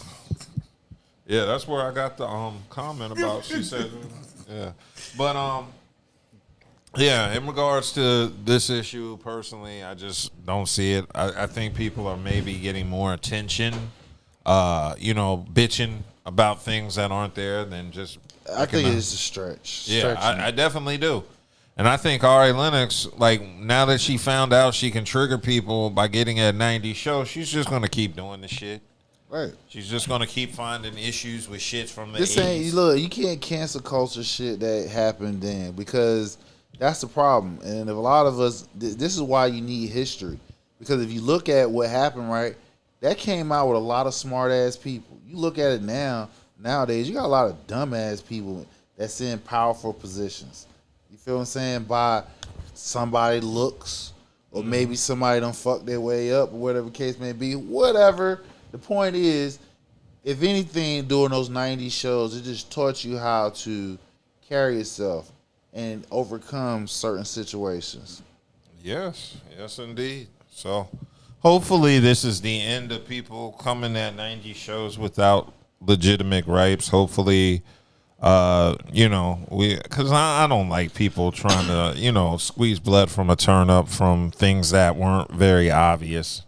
And I just don't get the angle that people are trying to get with discussing complexion in these shows that we didn't even remember. I wish they made dark skin jokes. I would have used them when I roasted niggas in high school and they roasted me. I could have used some backup. So, but yeah, we're going to keep it moving because I wanted to discuss one rap beef that was pretty big this week, in addition to Cardi B's, and that's the beef between Ghostface Killah's son and him. Have you seen this video drop for Ghostface Killah's son? No, haven't even paid it no attention. I'm going to keep it real. I watched it. I know you did, because you want to talk about it. Yes, I did. Here's the crazy thing. Ghostface Killah's gay son, Infinite Cold, drops an album, and he dropped 2 new singles called Sweet Face Killah and Dad I. And he's a queer artist, and he's Ghostface Killah's son. You said he was gay earlier. Well, that's what queer is. Yeah. Go ahead, though. He was, you know what the crazy part? I'm going to keep it real. Bro had a couple bars. I heard it was all right. That's not what I want to get into. I don't want to get into their... You can't... He released the track. If I don't hit play, I can. If I don't hit play on the track to listen to it, then I can stay completely out of that. Not true, because you have me who will read the lyrics to you.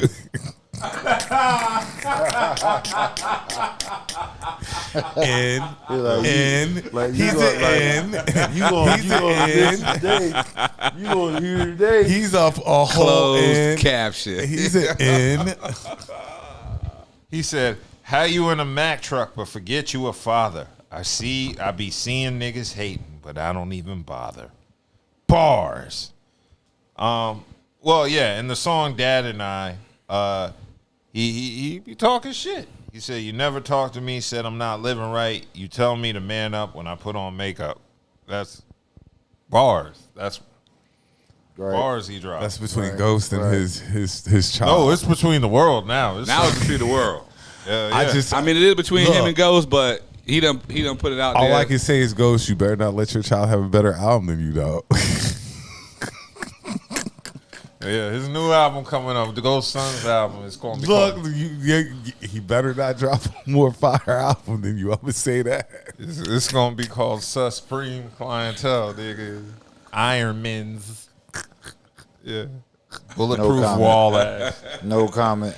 Iron Men's.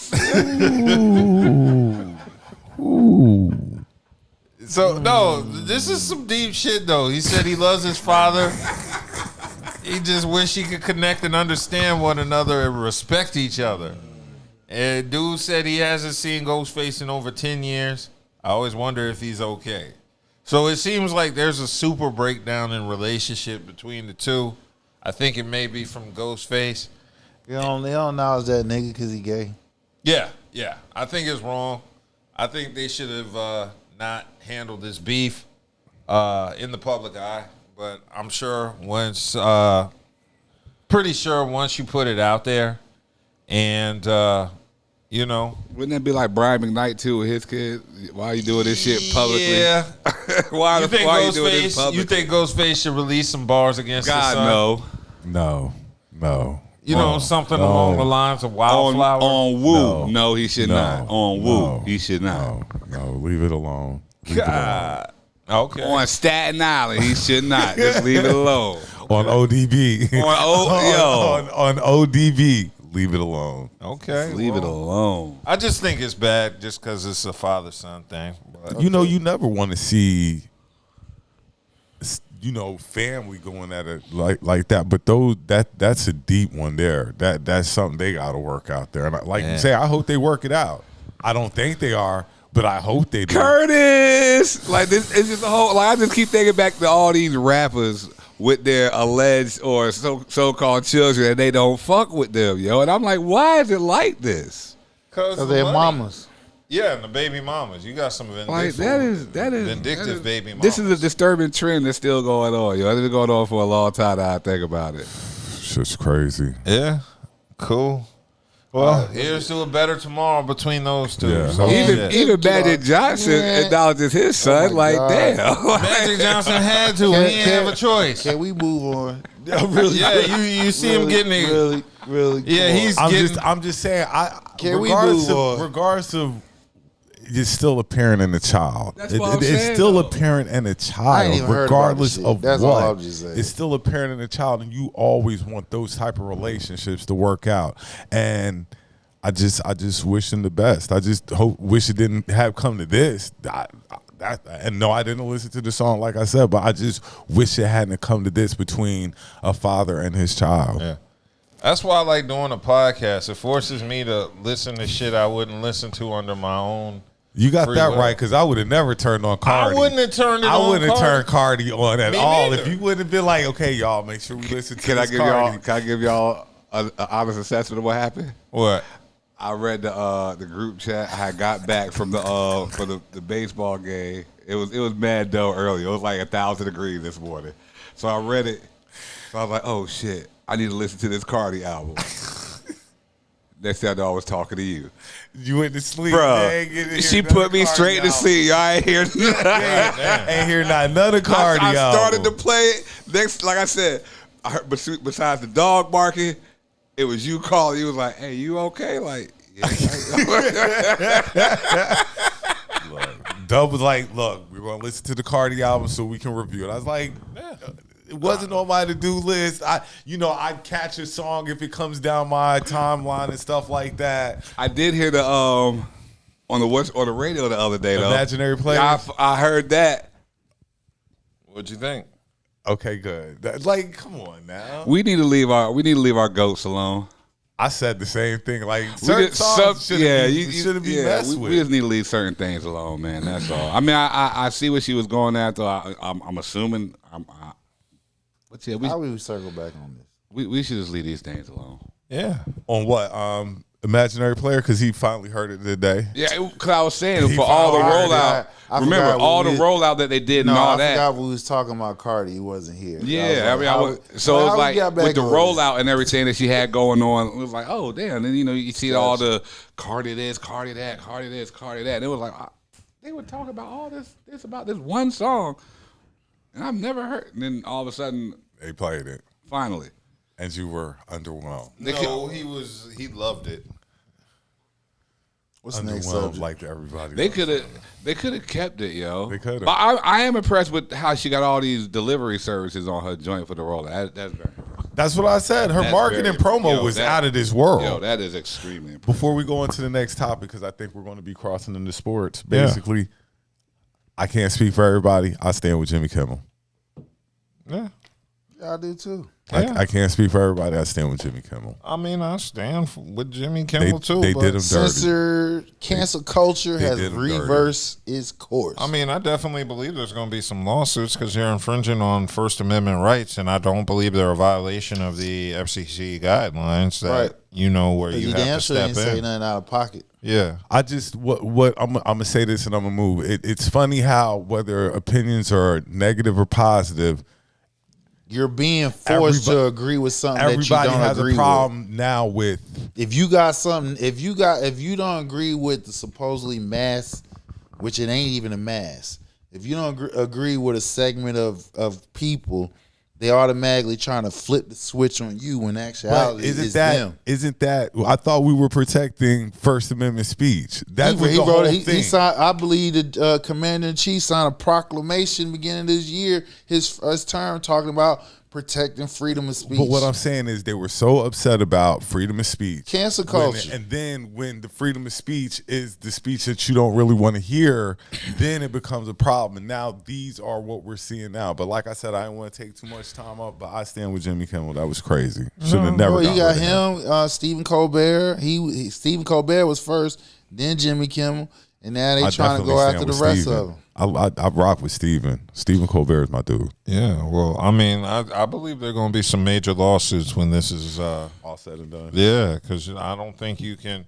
Because aren't they like threatening to fine Disney if they keep promoting? Because isn't that extortion in a way? It was threatening to take their licensing away, and all the other major TV companies, they didn't carry Jimmy Kimmel no more because two of them is in the process of merging, and you need the FCC approval for merging. So they gonna play it. They gonna toe tap along that line because they don't want their business plan to get stopped. I just think that this whole situation is stupid.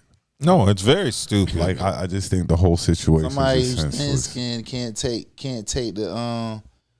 can't take constructive criticism. I mean, hey, you signed up for this. You're gonna, just like some people gonna like what you do, a lot of people ain't gonna like what you do. But you can't sit here and tell somebody they don't have a right to say anything, and if they do say something, you're gonna punish them, whether they lose their job or whether they lose business. Hello, people, don't you know that still hurts you, hurts this country as a whole? Because let's just say that infringes on First Amendment rights. Well, I mean, outside of that, just outside of that, let's just say everybody, I don't like what you say, so I'm gonna get you fired, or I'm gonna get you to cause you to lose business and stuff like that. If we was able to do that to everybody that we disagree with, nobody'd have a job. Nobody would have a job. Don't you know that hurts the country as a whole? Dummies. It's a lot of silliness going on. My thing is, what's good for the goose is good for the gander. That's all I'm just saying. And just remember now, people have long memories and shit like that. That's all I got to say. Yeah. Make sure you vote. Make sure you vote.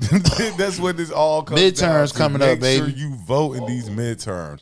Vote locally and vote in the midterms. Yeah, no, vote locally. That's more important. What I don't like about politics and discussing it, because people really don't understand that your local politics really determine what your president can and can't do. It's really that simple. And until y'all really understand that, like that's why I don't even like discussing politics with people or going over this shit. Just go vote. That's the most important thing. Just go vote and quit being fucking stupid. We slide into sports. Yes, we're sliding into sports, and it was a very big deal this week because Molly Qerim decided to leave ESPN. She hasn't left yet. Well, I mean, she's still with the network, but she left ESPN's First Take, which is where we know her from. So, yeah, I was watching ESPN First Take on Tuesday, and then it did open up with Stephen A. Smith. And he That's said, not going to work. Yeah, it's definitely not. That's not going to work. Since she's been off, it's look dry. It's not. That's not going to work. That's not going to work. Yeah. So Stephen A. basically said he was effective immediately that Molly decided to leave, and he gave her a tribute. And they were together for 10 years on the air. I didn't know that. I didn't know it was that long. A decade. Yeah, so now I guess they left because of she left because of contract agreements. Apparently she wanted more money than I guess ESPN was willing to give her. Apparently she thought she was the damn show. As you're seeing now, though, maybe she had a little bit more to do with the show than we're giving her credit for. I think she's replaceable. She's an eye candy, number one. She's definitely replaceable, but not everybody. Is this pretty privilege or pretty punishment? Neither. Pretty irrelevant. That's why she got fucking canned. She didn't get canned. She turned down a contract. Contract offer. They I'm sure they offered. They her offer more. her a contract. She didn't wanted want more. Let's be honest. That's what we think. We're gonna be honest right now. You probably see Stephen A. getting in the upwards of. He got 100 million. I don't know what they offered Molly. When we offered, that's what I'm saying. Like, you know, and I'm pretty sure it was more than her last contract. I'm sure. But she probably wanted more. I'm sure. I think, she gambled on how relevant she was to the show because a lot of people don't like her. And, you know, I'm going to keep it real. I've always had a beef with Molly since that Lavar Ball incident when she got him kicked off of ESPN. You can switch gears with me anytime. I like Molly. I think she brings something. I guess because she's been doing it so long now too, though, that it's like they together. I'm like, man. But anybody, Joy Taylor could replace her. Anybody thing that Joy you're saying. No, Joy can't. You have to build the chemistry, and Molly and Stephen A. always had some sort of chemistry. She kept that flow going on First Take. Molly, and she was eye candy, true indeed, yes she was. But to me, she was a part of the show. So now First Take isn't going to be the same show. I don't care who you put. It hasn't, because even if you look at it when they have vacations and stuff like that, and they have other people, show be dragging. It doesn't. It's like I don't even want to look at it. You know what I'm saying? When they on vacation during the summertime, I don't even bring look at in special guests and stuff like that. Exactly. It's not the same. And special guests, moderators, all that shit. You're kind of not giving Molly her credit. Now, ESPN probably thought the same thing, but like you said, you watched First Take this week. Yeah. And it's been what? It's been dry as hell. It's been, what else is on? But they're going to be holding, they said, auditions for a new replacement. So I don't really think she's on irreplaceable. I think, you get another eye candy that can get along with Stephen A. Yeah, that's it. Like I said, Joy Taylor could do it. Not saying they would hire Joy. I'm just saying any pretty chick who we watched all these other shows when they've changed the dynamic and the show just wasn't the same anymore. Yeah. And I can go through plenty of shows where they changed the dynamic. Undisputed changed when Skip and Steve and Shannon were together. They changed that because it started off with Joy. Hell, when First Take, when it was Steve and Stephen A. and Max, was it Max? Max, oh hell, damn, she was there. Yeah, but she's been there the whole time. Yeah, but I'm talking about like just changing up personnel. The moderator is. I think the moderator outside the plays moderator a serious part. I'm just saying if you change the dynamic of the show, because you had Steve and when First Take first came out, it was Steve and Skip and then when Skip left. It changed up a little bit. Brought in Max, got used to it. You know what I'm saying? Then when Max left, you know what I'm saying. So, but Molly and Stephen A. were always the but two what consistent. I mean, but yeah. I get what you're saying. But what I'm pointing out is we've seen characters, main characters in the show have changed, and how the show had to make its necessary adjustment. Now, this is the first time you're going to see an adjustment from a moderator standpoint. They're gonna put Kim in there. Kim who? Kardashian? No, Kimberly Martin. This nigga. What you talking like? Kimberly Martin be on first take every other week. She ain't doing that. Yeah, I like him though. That's reducing her role. Yeah, she's on the from fit. being a contributor to being a moderator. That's why I said like who? When you said Kimberly, we'll see who they replace her with. But this going to be. I think it's going to be interesting. It has to be the right person. I don't know who that is. There's I don't only know a handful of people that you trust. Like you say, Joy, no. Joy wouldn't fit. No, I agree. She wouldn't fit. And everybody be trying to smash that. Like she started all out. Trying. No, say nobody trying. They be trying to stay away from her. Yeah. Ass. That peanut butter skin. Please. Those big cans. They be telling you they trying to stay away from her, but you walk by her, you ain't, all right, believe what y'all want. But yeah, it has to be the right person. I think First Take is not going to be it anymore. I don't think it's it now, but there ain't nothing to go against it. Like when Undisputed was on, I watched Undisputed. I kind of watch Wilds and them. I think they're Wild. I don't watch none of them shits no more. I don't Fox, Wild Broussard. I watch Pat McCaffrey. I ain't show. watched FS1 since. What's his name? You know who I'm talking about, Nick, the dude with the hair on Fox. Oh no. He loves Patrick Mahomes to death. No, I don't know about Fox. Nick Wright? Yeah, curly hair Nick. Nick Wright. Yeah, that I kind of watch them and stuff. I think they're kind of funny. I haven't watched FS1 since Shannon left. Right. I watched like the Pat McCaffrey show. I don't even watch Pat. No, I fuck with Pat. I fuck with Pat. He all right. He decent. I tried. I just think the shows have lost our interest like that. Like it's other people. Yeah, like I'll go to Club Shay Shay and grab some information first. I'd and rather stuff hear like that. from Shannon than somebody Shannon who wasn't and on Chad. the field. Yeah. And they have inside information. Like what you would call it, Gil and Skip have started up a show now, I believe.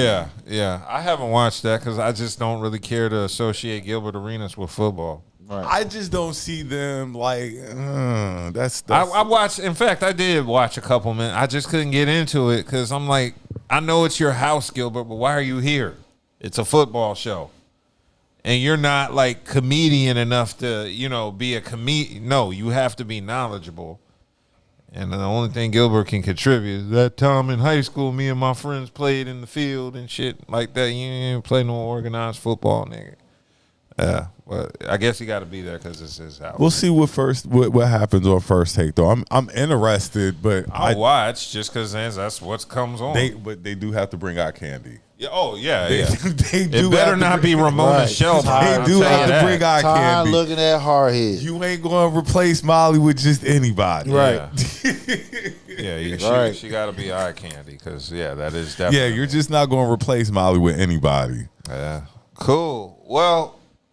I'm sorry, but football this week is not. I can say we suck. Why? Again. Why? Because your boy ain't playing tomorrow. No, we're doing college first, and we suck again. We lost. My Gamecock suck again. Yeah. Like I'm not surprised after watching Old Boy spin off Old Boy into the end zone. They do it to us every season. They get us hyped up in the beginning of the season. We're ranked. They got a ranking next to us. Look, what y'all ranked number 10 too? 11, 10, something y'all, like look, that. y'all ain't even ranked no more. Vandy lost to Missouri. It's over.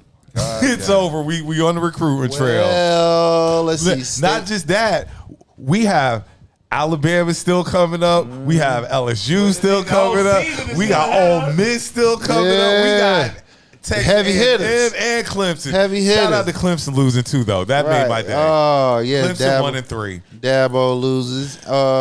State loses to Duke today. Carolina got their ass. Carolina today. got bum rush. You beat Florida Gators today. Shout out to Central. Central whoop up on A&T. Put up 60 points on that shit. And while we mention that, homecoming season is right around the corner, ladies and gentlemen. Yeah, it is. You know, look, he actually graduated from a college. And that's why I don't go back. He actually graduated from an HBCU. I did my and time. Does not partake in any homecoming activities. Nah, you avoid it because then the Alumni Association see you start hitting you up for money. That's your school. Yeah, why would you donate to your school, man? That's why I ain't got no money. I went to the wrong damn school. Oh, man. Come on, dog. Don't be like that. Shout out Central, man. Shout out Central. I'll eventually make it to a homecoming sometime in the next decade. Well, we're gonna run off some scores. So, College. Number 4, Miami, 26-7 over Florida. Number 19, Illinois, thump. Number 19, Indiana, thump. Number 9, Illinois, 63-10. Number 23, Missouri beat South Carolina, 29-20. LSU beat Southeastern Louisiana, 56-10. Vanderbilt, number 20, Vanderbilt got 70 points on Georgia State. Number 5, Texas, 55-0 over Sam Houston. Colorado is up 7-0 over Wyoming. Number 11. That's the Bucks, right? Yes. Number 11, Oklahoma beat number 22, Auburn, 24-17. Duke beat State 45-33 today. And like we just said, Central beat them A&T Aggies 62-20. God damn. Yeah, they didn't even stand a chance. Yeah, they whooped their ass. And those what was the score of the Florida game? Who did Florida play? Miami, the U, 26-7. Florida thought they were back too. Everybody who thought they were back ain't back. No. SEC taking some hits, boy. I ain't gonna lie, boy. So you know, and the state of South Carolina, USC and Clemson trash this year. Clemson that's going to be horrible. Clemson lose. All right, so before we get into the NFL, I got 2 topics I want to touch on. I sent the thing in. I don't know which one y'all want to talk on first. You want to do Shador? You want to do Steve Smith? Which one? Let's do Steve Smith. Okay, we'll do Steve Smith. So Steve Smith said the city of Charlotte is a bunch of bitchers and complainers when it comes to their sports teams.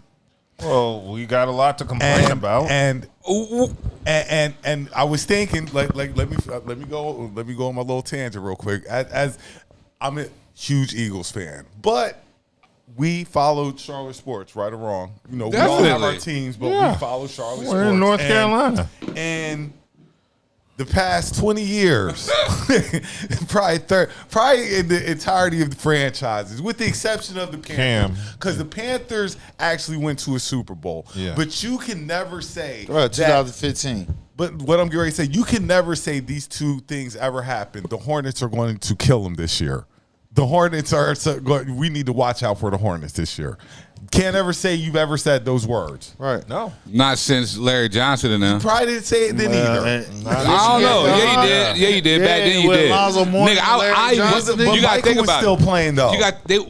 That's when games were out. You would actually pick the Hornets to play with on a game. True. Yeah. True. And even have a chance of winning when you pick that team to win. But we're talking about 20, 25 years, maybe 30. Man, I said so. And grandmama. Like maybe 30, 35 years, maybe. Yeah, that was about the closest Charlotte ever came. So we're talking about the Hornets. Now the Panthers, I think his was more going towards the Panthers and how because Xavier Leggett, their wide receiver, been struggling. And you know I love Zave because he's a Gamecock. That's my guy. Yeah. He started out slow. Yep. But the Panthers football team, the team that you expect fans to root for, have just made some awful decisions, with the exception of Cam. The owners. It's been tragedy almost since went through Panthers have been in Charlotte. Went through 3 coaches, and since he owned the damn team. And Jake got him to the Super Bowl, did he 1 year? Who? Did Jake Delhomme get him to the Super Bowl? Yeah. So they've had 2 Super Bowl appearances. Jake got him once and Cam got him once. Yeah. Mm-hmm. Okay. But besides those 2 years, the Panthers have been abysmal. And as a secondary fan watching the Panthers, the fans have all right to be mad about it. And just think, I'm a Giants fan trying to lead on the Panthers. So we root for the Panthers regardless. Yeah, like that's our my point. secondary, we're rooting for the Panthers if we're not rooting for our main team. And the product make it hard. The product that they put on the field since Cam and Steve has been subpar to say mediocre the at best. We're looking at, and I want to give Bryce a chance. But when you look back at it, should we really have traded for Bryce? No, it's not his fault. Though. No, I'm not. We're going to root for Bryce regardless. I feel what you're saying. But what I'm saying is, as of he's now, not a generational quarterback. he looked like a bust. But you remember, this is a Heisman Trophy winner. You're right, but that had the Alabama thing to it. Right, and all that so stuff too, it's not made up real pretty. It's not him per se. It's the makeup of the coaching staff and all his supporting cast around him. But what I'm saying is, we've got Bryce Young in a situation that. And you gave up an armful for can't win. He can't win in this situation. Xavier's not having the best season.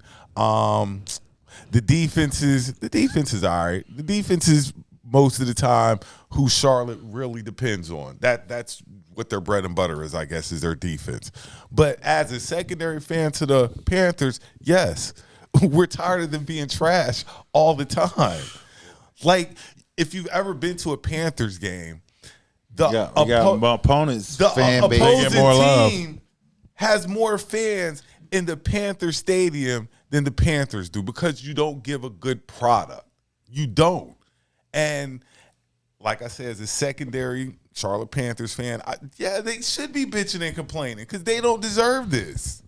And if Steve ain't bitching and complaining, then he's not a true fan either. Right. 100%. But he on the city, not the team. Exactly. He's putting his feelings in it because the fan base. Outside the fan base, he remember when they went 1-15 when he came to here. You know what I'm saying? So he's imagining what they is, but nigga, y'all went 1-15. So what you? But we still ride or die with them though. Right, I understand that, but. Again, it's Steve. Mostly died. What Steve you felt, but Steve, this is where you fell and you dropped the ball on this. I still remember I went to a couple of these games, and one game in particular I went. They were playing the Saints. Shout out to my man Vegas the Don. He took us out there. They were playing the Saints. But when I tell you, like you said, it was nothing but Saints fan. It was nothing but Saints fan. And on top of that, dude, I swear the sun was touching me. I swear the sun was touching me. Like the sun was out there touching me. It was hot, yeah. And that's what Charlotte sports in general, not just football. You go to a Hornets game, whoever they're playing is going to have the most fans in the building. Of course. And that's how it works. Charlotte just they have to do better when it comes to their team sports, and it's been like this for, like I said, with the exception of the Cam year and the Jake Delhomme year and the Grandmama and Zoe years. That's all Charlotte has, and it is abysmal. So it's terrible. It's terrible. So yeah, I understand what the fan base are mad about, and Steve Smith can talk the trash about the city or whatnot, but Charlotte ain't that bad. Charlotte actually kind of dope. They got some bitches, don't they, Steve? Well, she wasn't in Charlotte. She was in Baltimore. Baltimore, yeah, but so yeah, I understand why the fans act like they do because if you watch this team this year, I believe they're 0-2. Yeah. 0-2? Yeah, right. Probably about to be 0-3. Depending on they play, I believe, the Falcons. Falcons going to whoop their I believe they play the Falcons, They got a chance to beat the Falcons. tomorrow. I know. They always have a chance. But does the chance ever pan out for the Panthers? No. We gotta Never. See. We got to see. They always have a The chance. only team I think the Panthers can actually beat are the Saints. And that's a toss-up. Yeah. Even the Bears can beat the Panthers, and right now they trash. Like, I'm not really I've never been sold on the Panthers, especially since Cam left. It's just like Charlotte sports in general is just trash. Yeah. The WNBA team, if they kept it, trash. They would have been trash. And the Hornets, man, they keep saying how Michael Jordan's a great businessman and made lots of money selling the Hornets, but the team is trash. So that's only a W for Michael Jordan. It's not a W for the fans.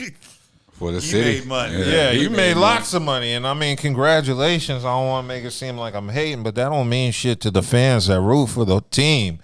You made lots of money and the team's still trash. And it didn't do nothing for the team except draft trash players.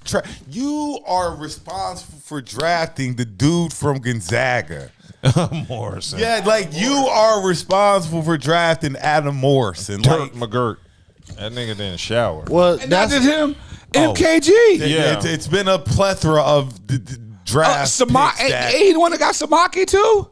He got everybody. The only one that panned out. What, a Mecca 044? Kimba was nice. Oh yeah, Kimba was nice. Yeah, Kimba was nice. The problem is you got as far as the Panthers concerned, you have a owner who's trying to play video game GM, and you can't do that. You can't buy players, put a super team on the field because you have to draft and groom your players to be as a unit. As far as the Hornets concerned, you have ownership who doesn't put money into their team, so they're cheap. And they're going off the fact that it's a small market team. But we seen in the finals 2 small market teams in the finals 1-on-1. So it's all about drafting, and that's it. And drafting and certain type of players that you bring in. As far as free agency. You have to hit on the draft. It's not like ain't gonna be free agency. You're not bringing in any big name players. You never bring in any big name players. They're going to do it like OKC do it. Yeah, draft. But we haven't hit on the draft. Right.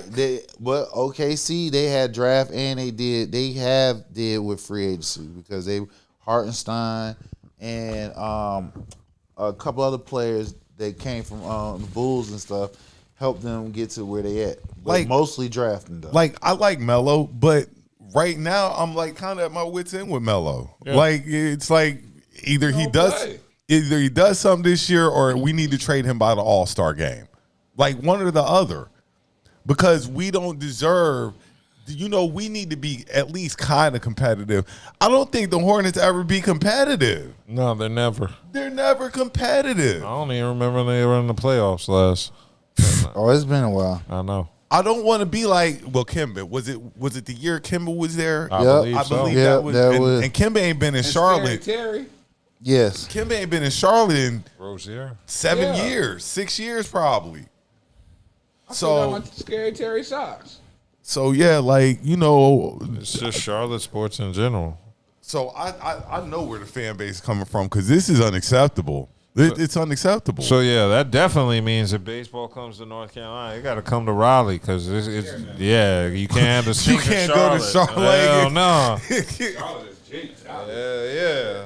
It's like professional teams. Yeah, the Star one professional team won. And what do we have to look for? The Panthers are already, like I said, 0-2, and the Hornets are not going to really be any good this year. I don't think. I blame the city of Charlotte, but I don't think they are. Yeah, we'll see. To be continued. Yeah, to be continued. All the winning in the state comes from Raleigh-Durham. Colleges, we win here. Professional team, the hockey team won the Stanley Cup. That was 2007. Yo, you move the Hornets to Raleigh, they're gonna be playoff contenders and probably champions. It's just excellence from this area. Just Charlotte sports is just it's sad. It's gonna figure itself out. It's gonna figure itself out. Yeah. When? Well, It's been figuring itself out. I mean, right now, like I said, OKC done gave them blueprint. Like OKC in Indiana. Lots of small. Milwaukee gave them a blueprint. I mean, yeah, but understanding they ain't been back. So that's the other thing. They came close. I get what you're saying, but they still contenders. Hey, the thing about it is you got new ownership. You got to see what they're gonna do. All we're asking for, like I said, is a secondary because I'm here in the Eagles gear. But as a secondary Panthers fan, all they want is a competitive team to be in the fight. That's it. Just to be in the fight. Yeah. And it seems like they're never even in the fight. Yeah, Panthers fans want to be as delusional as Cowboy fans. Don't even try to play it. They can't even get that delusional. They can't even get five. Right now, I'm saying the Panthers are going to win 5 games this year. Look, right now, I don't even know about that. 5-11. No, 5-12. 12. Oh yeah. They add that extra game. So, and that's an iffy 5. Yeah. So, I just wanted that was one of the topics I wanted to touch on was the state of Charlotte sports. Yeah, because it's bad. It's tragic. really bad. It's tragic.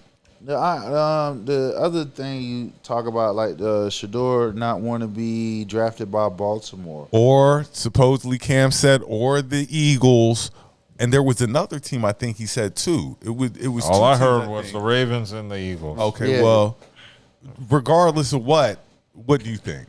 You did the right thing. I mean, he did the right thing because he's sitting behind two locked in quarterbacks that's in their prime, and he will never get a chance to see the field unless it's a major injury. But he could be, but I mean, he still would have been. Would he have made number 2 at either team?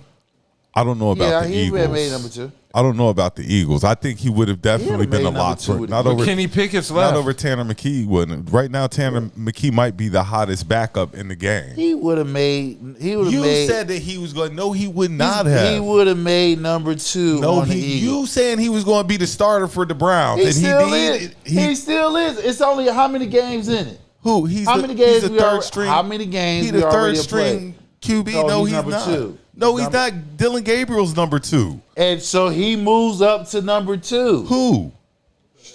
Cause once Flacco got demoted, they move up. Okay, so he's still, number 2 right now. I don't think this is me. I think that it did come out that he did turn down other spots. You know, they're not spots where he's going to play. But who's to say that you need to play right now? If the man, if he feels like let me finish. Go ahead, because Lamar Jackson didn't start when he came into the league. That was telling only me he one was better year. than Lamar? That was only 1 year. Okay, but boom. So you sit behind somebody and you But learn it's going to be get- longer than 1 year. Are you going to let me quarterbacks. finish? You're not letting me finish. Go ahead. If you especially with the Ravens and stuff like that, the Ravens win games by comfortable margins, don't they? Are you trying to trigger him? No, I'm just saying. Are you trying to trigger him? Sometimes the Ravens win by comfortable margins. So you're going to get some playing time when you blow a team out. You're going to get some playing time. I believe that. And then it gives you a chance to play on a good team. You're playing, if you do get to play when they get blown out, you're on the Ravens. If you get to play for the Browns, are you If you coming in the league as slated as a first round draft quarterback, that all that is by the wayside now. That no, does not matter because you ended up being drafted as a fifth round. You got to add that. That's content. How are you adding You it? have to add that as content for him making a decision. Reason why he made a decision that he made. You're coming in as one of the top 5 quarterbacks because he were mentioned as one of the top 5 first round quarterbacks in this year's draft. You have a decision. Well, after the first round done went by, and the second, okay, and the third, okay, and the fourth, it don't matter. Look at Dak Prescott, 4th round. He did what? Look at Brock Purdy. He did what? They all sat. Dak sat behind who? Dak didn't Dak didn't sit the whole year. Did he didn't sit? He didn't sit the whole year. Did he sit? Tony Romo got hurt his rookie year, Dak and he got came in. It took an injury. Okay. Now, but it took an injury. He was being groomed. Same thing for Pat Mahomes. When he sat behind Alex Smith, it took an injury for him to get in. Same thing. So what I'm saying is he's looking at this. All right, I'm graded as a first round draft pick. I didn't get graded in none of those. I didn't get drafted in the first 4 round, first 5 rounds. You got an example, like I said, that 4th round, Brock Purdy, Mr. Irrelevant. You feel what I'm saying? Mr. Irrelevant. So if you right now between 4 and 7, nigga, you still got opportunity to fucking play. So he's still mapping out. He took a chance on himself. He did. And as of right now, I still say he has an opportunity to win QB1 with Cleveland. Because why? Flacco has been demoted. They're not putting him back on that field no more because they want to see what Gabriel and Shador going to do. Now, Gabriel is number 1, Shador is number 2.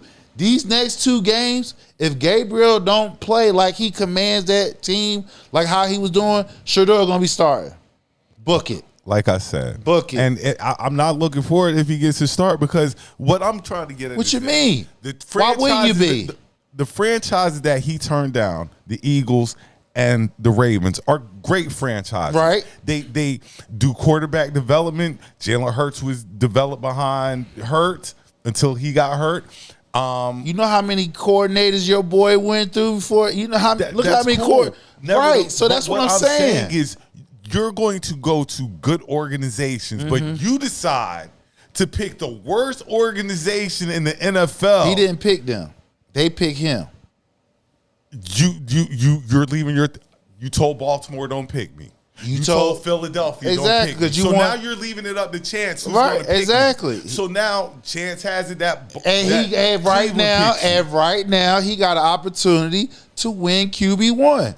So as of right now, it's Cleveland. So it doesn't matter if you sit right. It does matter because no, if you it go out doesn't. in Cleveland No, and suck because the Browns suck. That makes it even worse. No, it doesn't because what we have not seen this man do was we have not seen him play with all the first team. He's always been playing with third or people who's not even going to make the team. This would be his first time playing with first teamers. So if this nigga was making magic with backups or people who gonna get on practice squad and shit like that, I can imagine what he gonna do with first teamers. We just sat here and talked about how abysmal Carolina sports are. And the game that he was wowing against was who?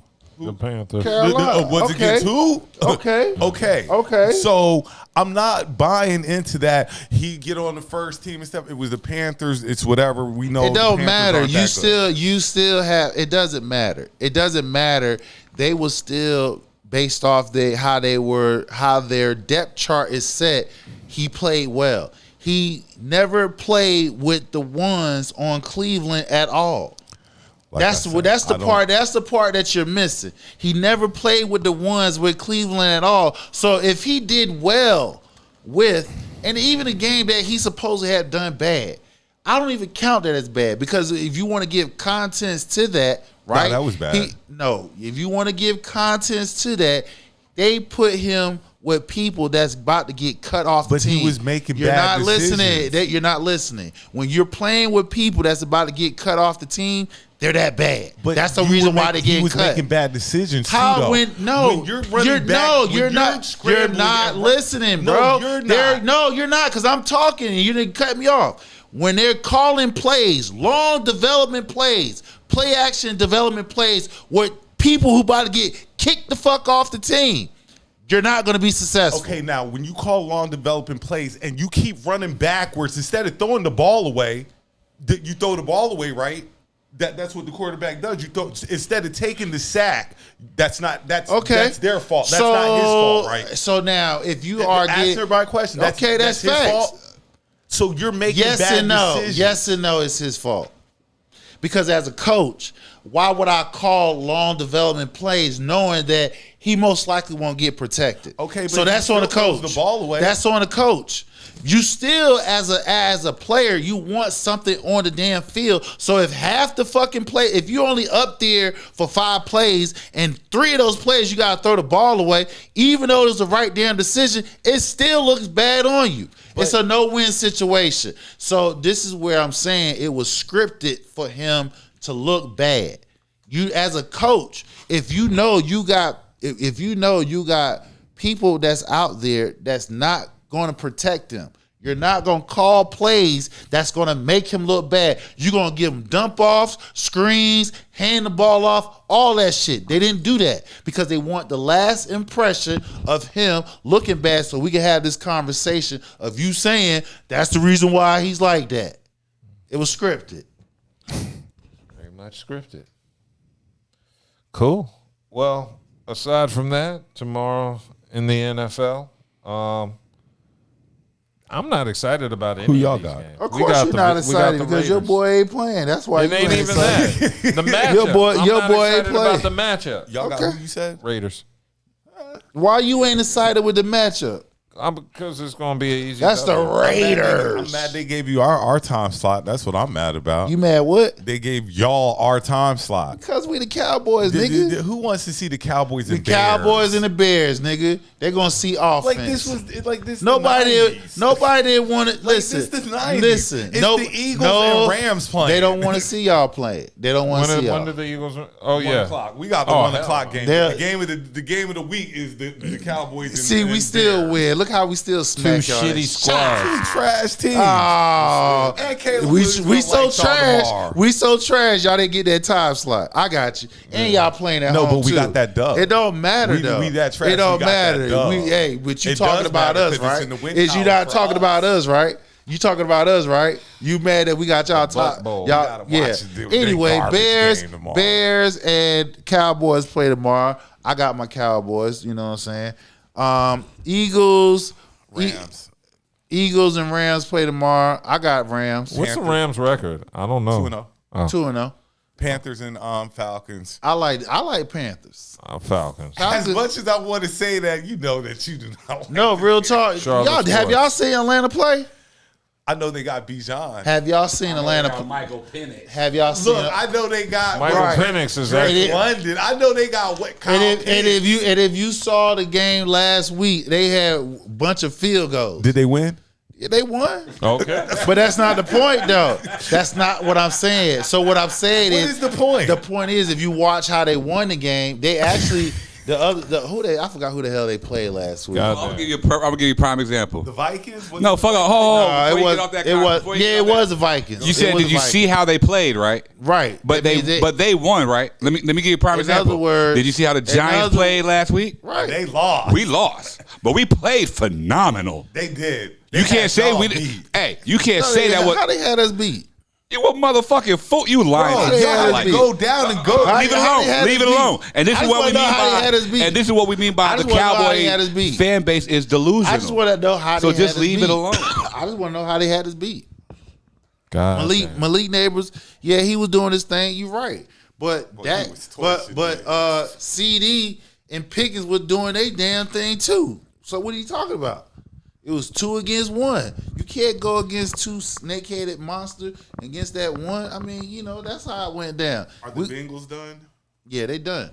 What? They're 0-2. Joe Burrow's gone. He gone 3 months. That's all. That's a whole season. Oh yeah, it's a wrap. Shout out to my white boy Max, man. I got a white boy I play online with. He is a certified Cincinnati everything I thought fan. you were going to say shout out white boy Danny Dimes. My bad. But Cincinnati. My bad. He looked good though. I'm gonna see you once the camera Daniel quit rolling. Jones look good. I'm gonna see you when the camera quit rolling. Yeah, I'm gonna see you once the camera quit rolling. Yeah, Jones is doing good out there. My bad. Yeah, it was the squad. Got Steelers Patriots tomorrow. You know what? I like Patriots. Got the Packers Browns tomorrow. Packers. Watch Dylan Gabriel go win that game tomorrow. Gabriel gonna look like Gabriel. I think Gabriel. He's starting. Gabriel's starting. Flacco looked awful last week. He threw a pick. He looked awful last week. Like he did. I ain't even gonna lie. Put it on Dylan. I'm gonna lie. Jets Bucks tomorrow. Bucks, because Fields is out with concussion. Oh, Fields is out. Yeah, Yep. I like the Bucks. Titans, Colts, yeah. Texans, Jaguars, Jaguars. They got to start using old boy. I like Texans. I think CJ. I don't see them going old. They got to start using old boy more. Who? Travis. You drafted this boy to be amazing. You ain't done nothing. He ain't done nothing amazing yet. He had a good game. You got to use him more. That's all I'm saying. So who we picking between the Commanders and Raiders? Raiders. The fuck? Who's your backup? Mariota. Yeah. Damn, you got a lot of like God to pick Mariota. I like that though. I'm gonna take the Raiders. Chargers and Broncos. I like Chargers. Where they playing? It don't matter. Chargers 2-0. Chargers 2-0. You Broncos told me that 1-1. when the Ravens played the Bills. You said it didn't matter. It didn't matter. And the Bills won. It You're right. It didn't matter. And they're playing it didn't matter. I mean, because the Ravens was up by 15 and they fucked up. So okay, they lost. So it mattered. Anyway, it wasn't home They're field. playing in LA. I'm taking the Chargers. I like the Chargers. Yeah. Saints Seahawks. I like Seahawks. Who would you say? The Saints Oh. or Seahawks? Seahawks. Yeah, 49ers and Cardinals. I like the Cardinals. Is Cardi hurt? Yeah, Matt Jones had played last week and they won. So both of them 2-0, but I like the Cardinals. Arizona. Y'all know who y'all play tomorrow? God. Can we get it? Can we get to pick who Chargers and 49ers? Who you like? I'm going The with Cardinals are playing the 49ers. Yeah, who you like? I like the Cardinals. Yeah, I'm gonna go with the 49ers. All right, you got Chiefs and Giants. Oh, both of them 0-2. Who gonna go 0-3? Chiefs. I like. I'm. You know what? I like the Giants. Though. I like the Giants too. I feel like New York. I feel like the Giants gonna get this game for some reason. The New York G's are playing in New York. I like that. And then if the Chiefs lose, there's going to be a self-destruction on Monday. I done told you, Travis. told you, Travis Kelce got 1 foot out. He thinking about getting married, Look, traveling he got around the the sweet world. life coming. Yeah, exactly. Good life. I ain't got to get hit no more. We got the Chiefs and Giants game is a Sunday night game. Monday night game, you got Lions and Ravens. I like the Ravens. Give me the Ravens. Yeah, Ravens. All right. Cool. Well, y'all got anything else to cover? No. Cool. Well, it's been a good. I do. Is it the 10th next week? No. Well, October 10th, Mobb Deep new album coming out. Yeah. Oh, Lord. Cool. Oh, damn, my birthday be next week. God damn. Cool. Oh. What? 22. Shout out your boy Bud last week. I don't even think we talked about we the didn't get fight. a chance because the fight was at 1. He really impressed me last week. I told y'all, did I not tell y'all about my man? Didn't I not tell you he was going to win? Boy, he hit Canelo with a counter. That counter he hit Canelo with, Canelo knew the fight was over. But also, it also taught casuals that when you come up with 2 superior fighters, there's not going to be no knockdown or no knockout.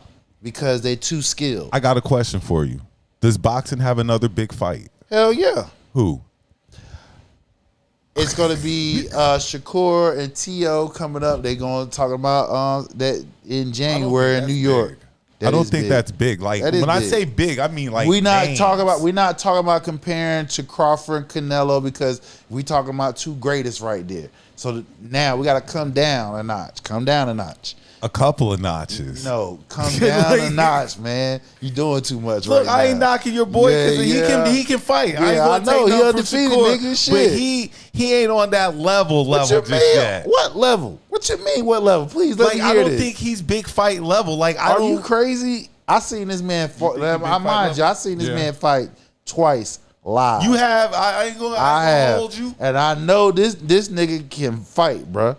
I'm not saying he can't fight. I know, but it's his name. Like that's what I'm saying. Like it is. Who's a big fight like Canelo and Crawford? Do they have another one of those, or are we going down, like you said, a level? We gotta go down a level. It's nothing like that because these are 2 all-time greatest. So you got to build up. You got to build up. So right. So we got Haney. Haney fights next month. Devin Haney fights next month.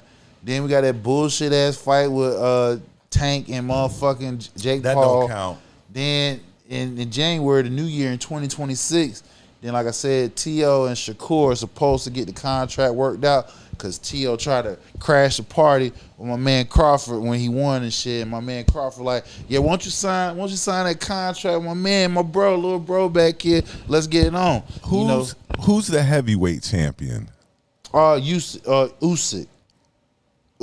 He beat big white boy. Yeah. Okay. Usyk. So he is. And then you got your boy out of Japan, Eno. How you say his name? Mm-hmm. He's. I was just wondering if boxing had any more big fights like that left, because now we got gimmick fights, like you say. Paul and Tank, and then Tyson and Mayweather. Well, like I said, Canelo, he got 3 more fights. He got 3 more fights. So you. And don't get it wrong. Like he's a dog too. Like he took that ass whooping like a man. Like Canelo's still one of the greatest fighters there have been. But Bud had his number that night. Yes, he did. Yes, he did. Okay, cool. Is there anything else y'all need to discuss? Okay, well, I'm going to use this opportunity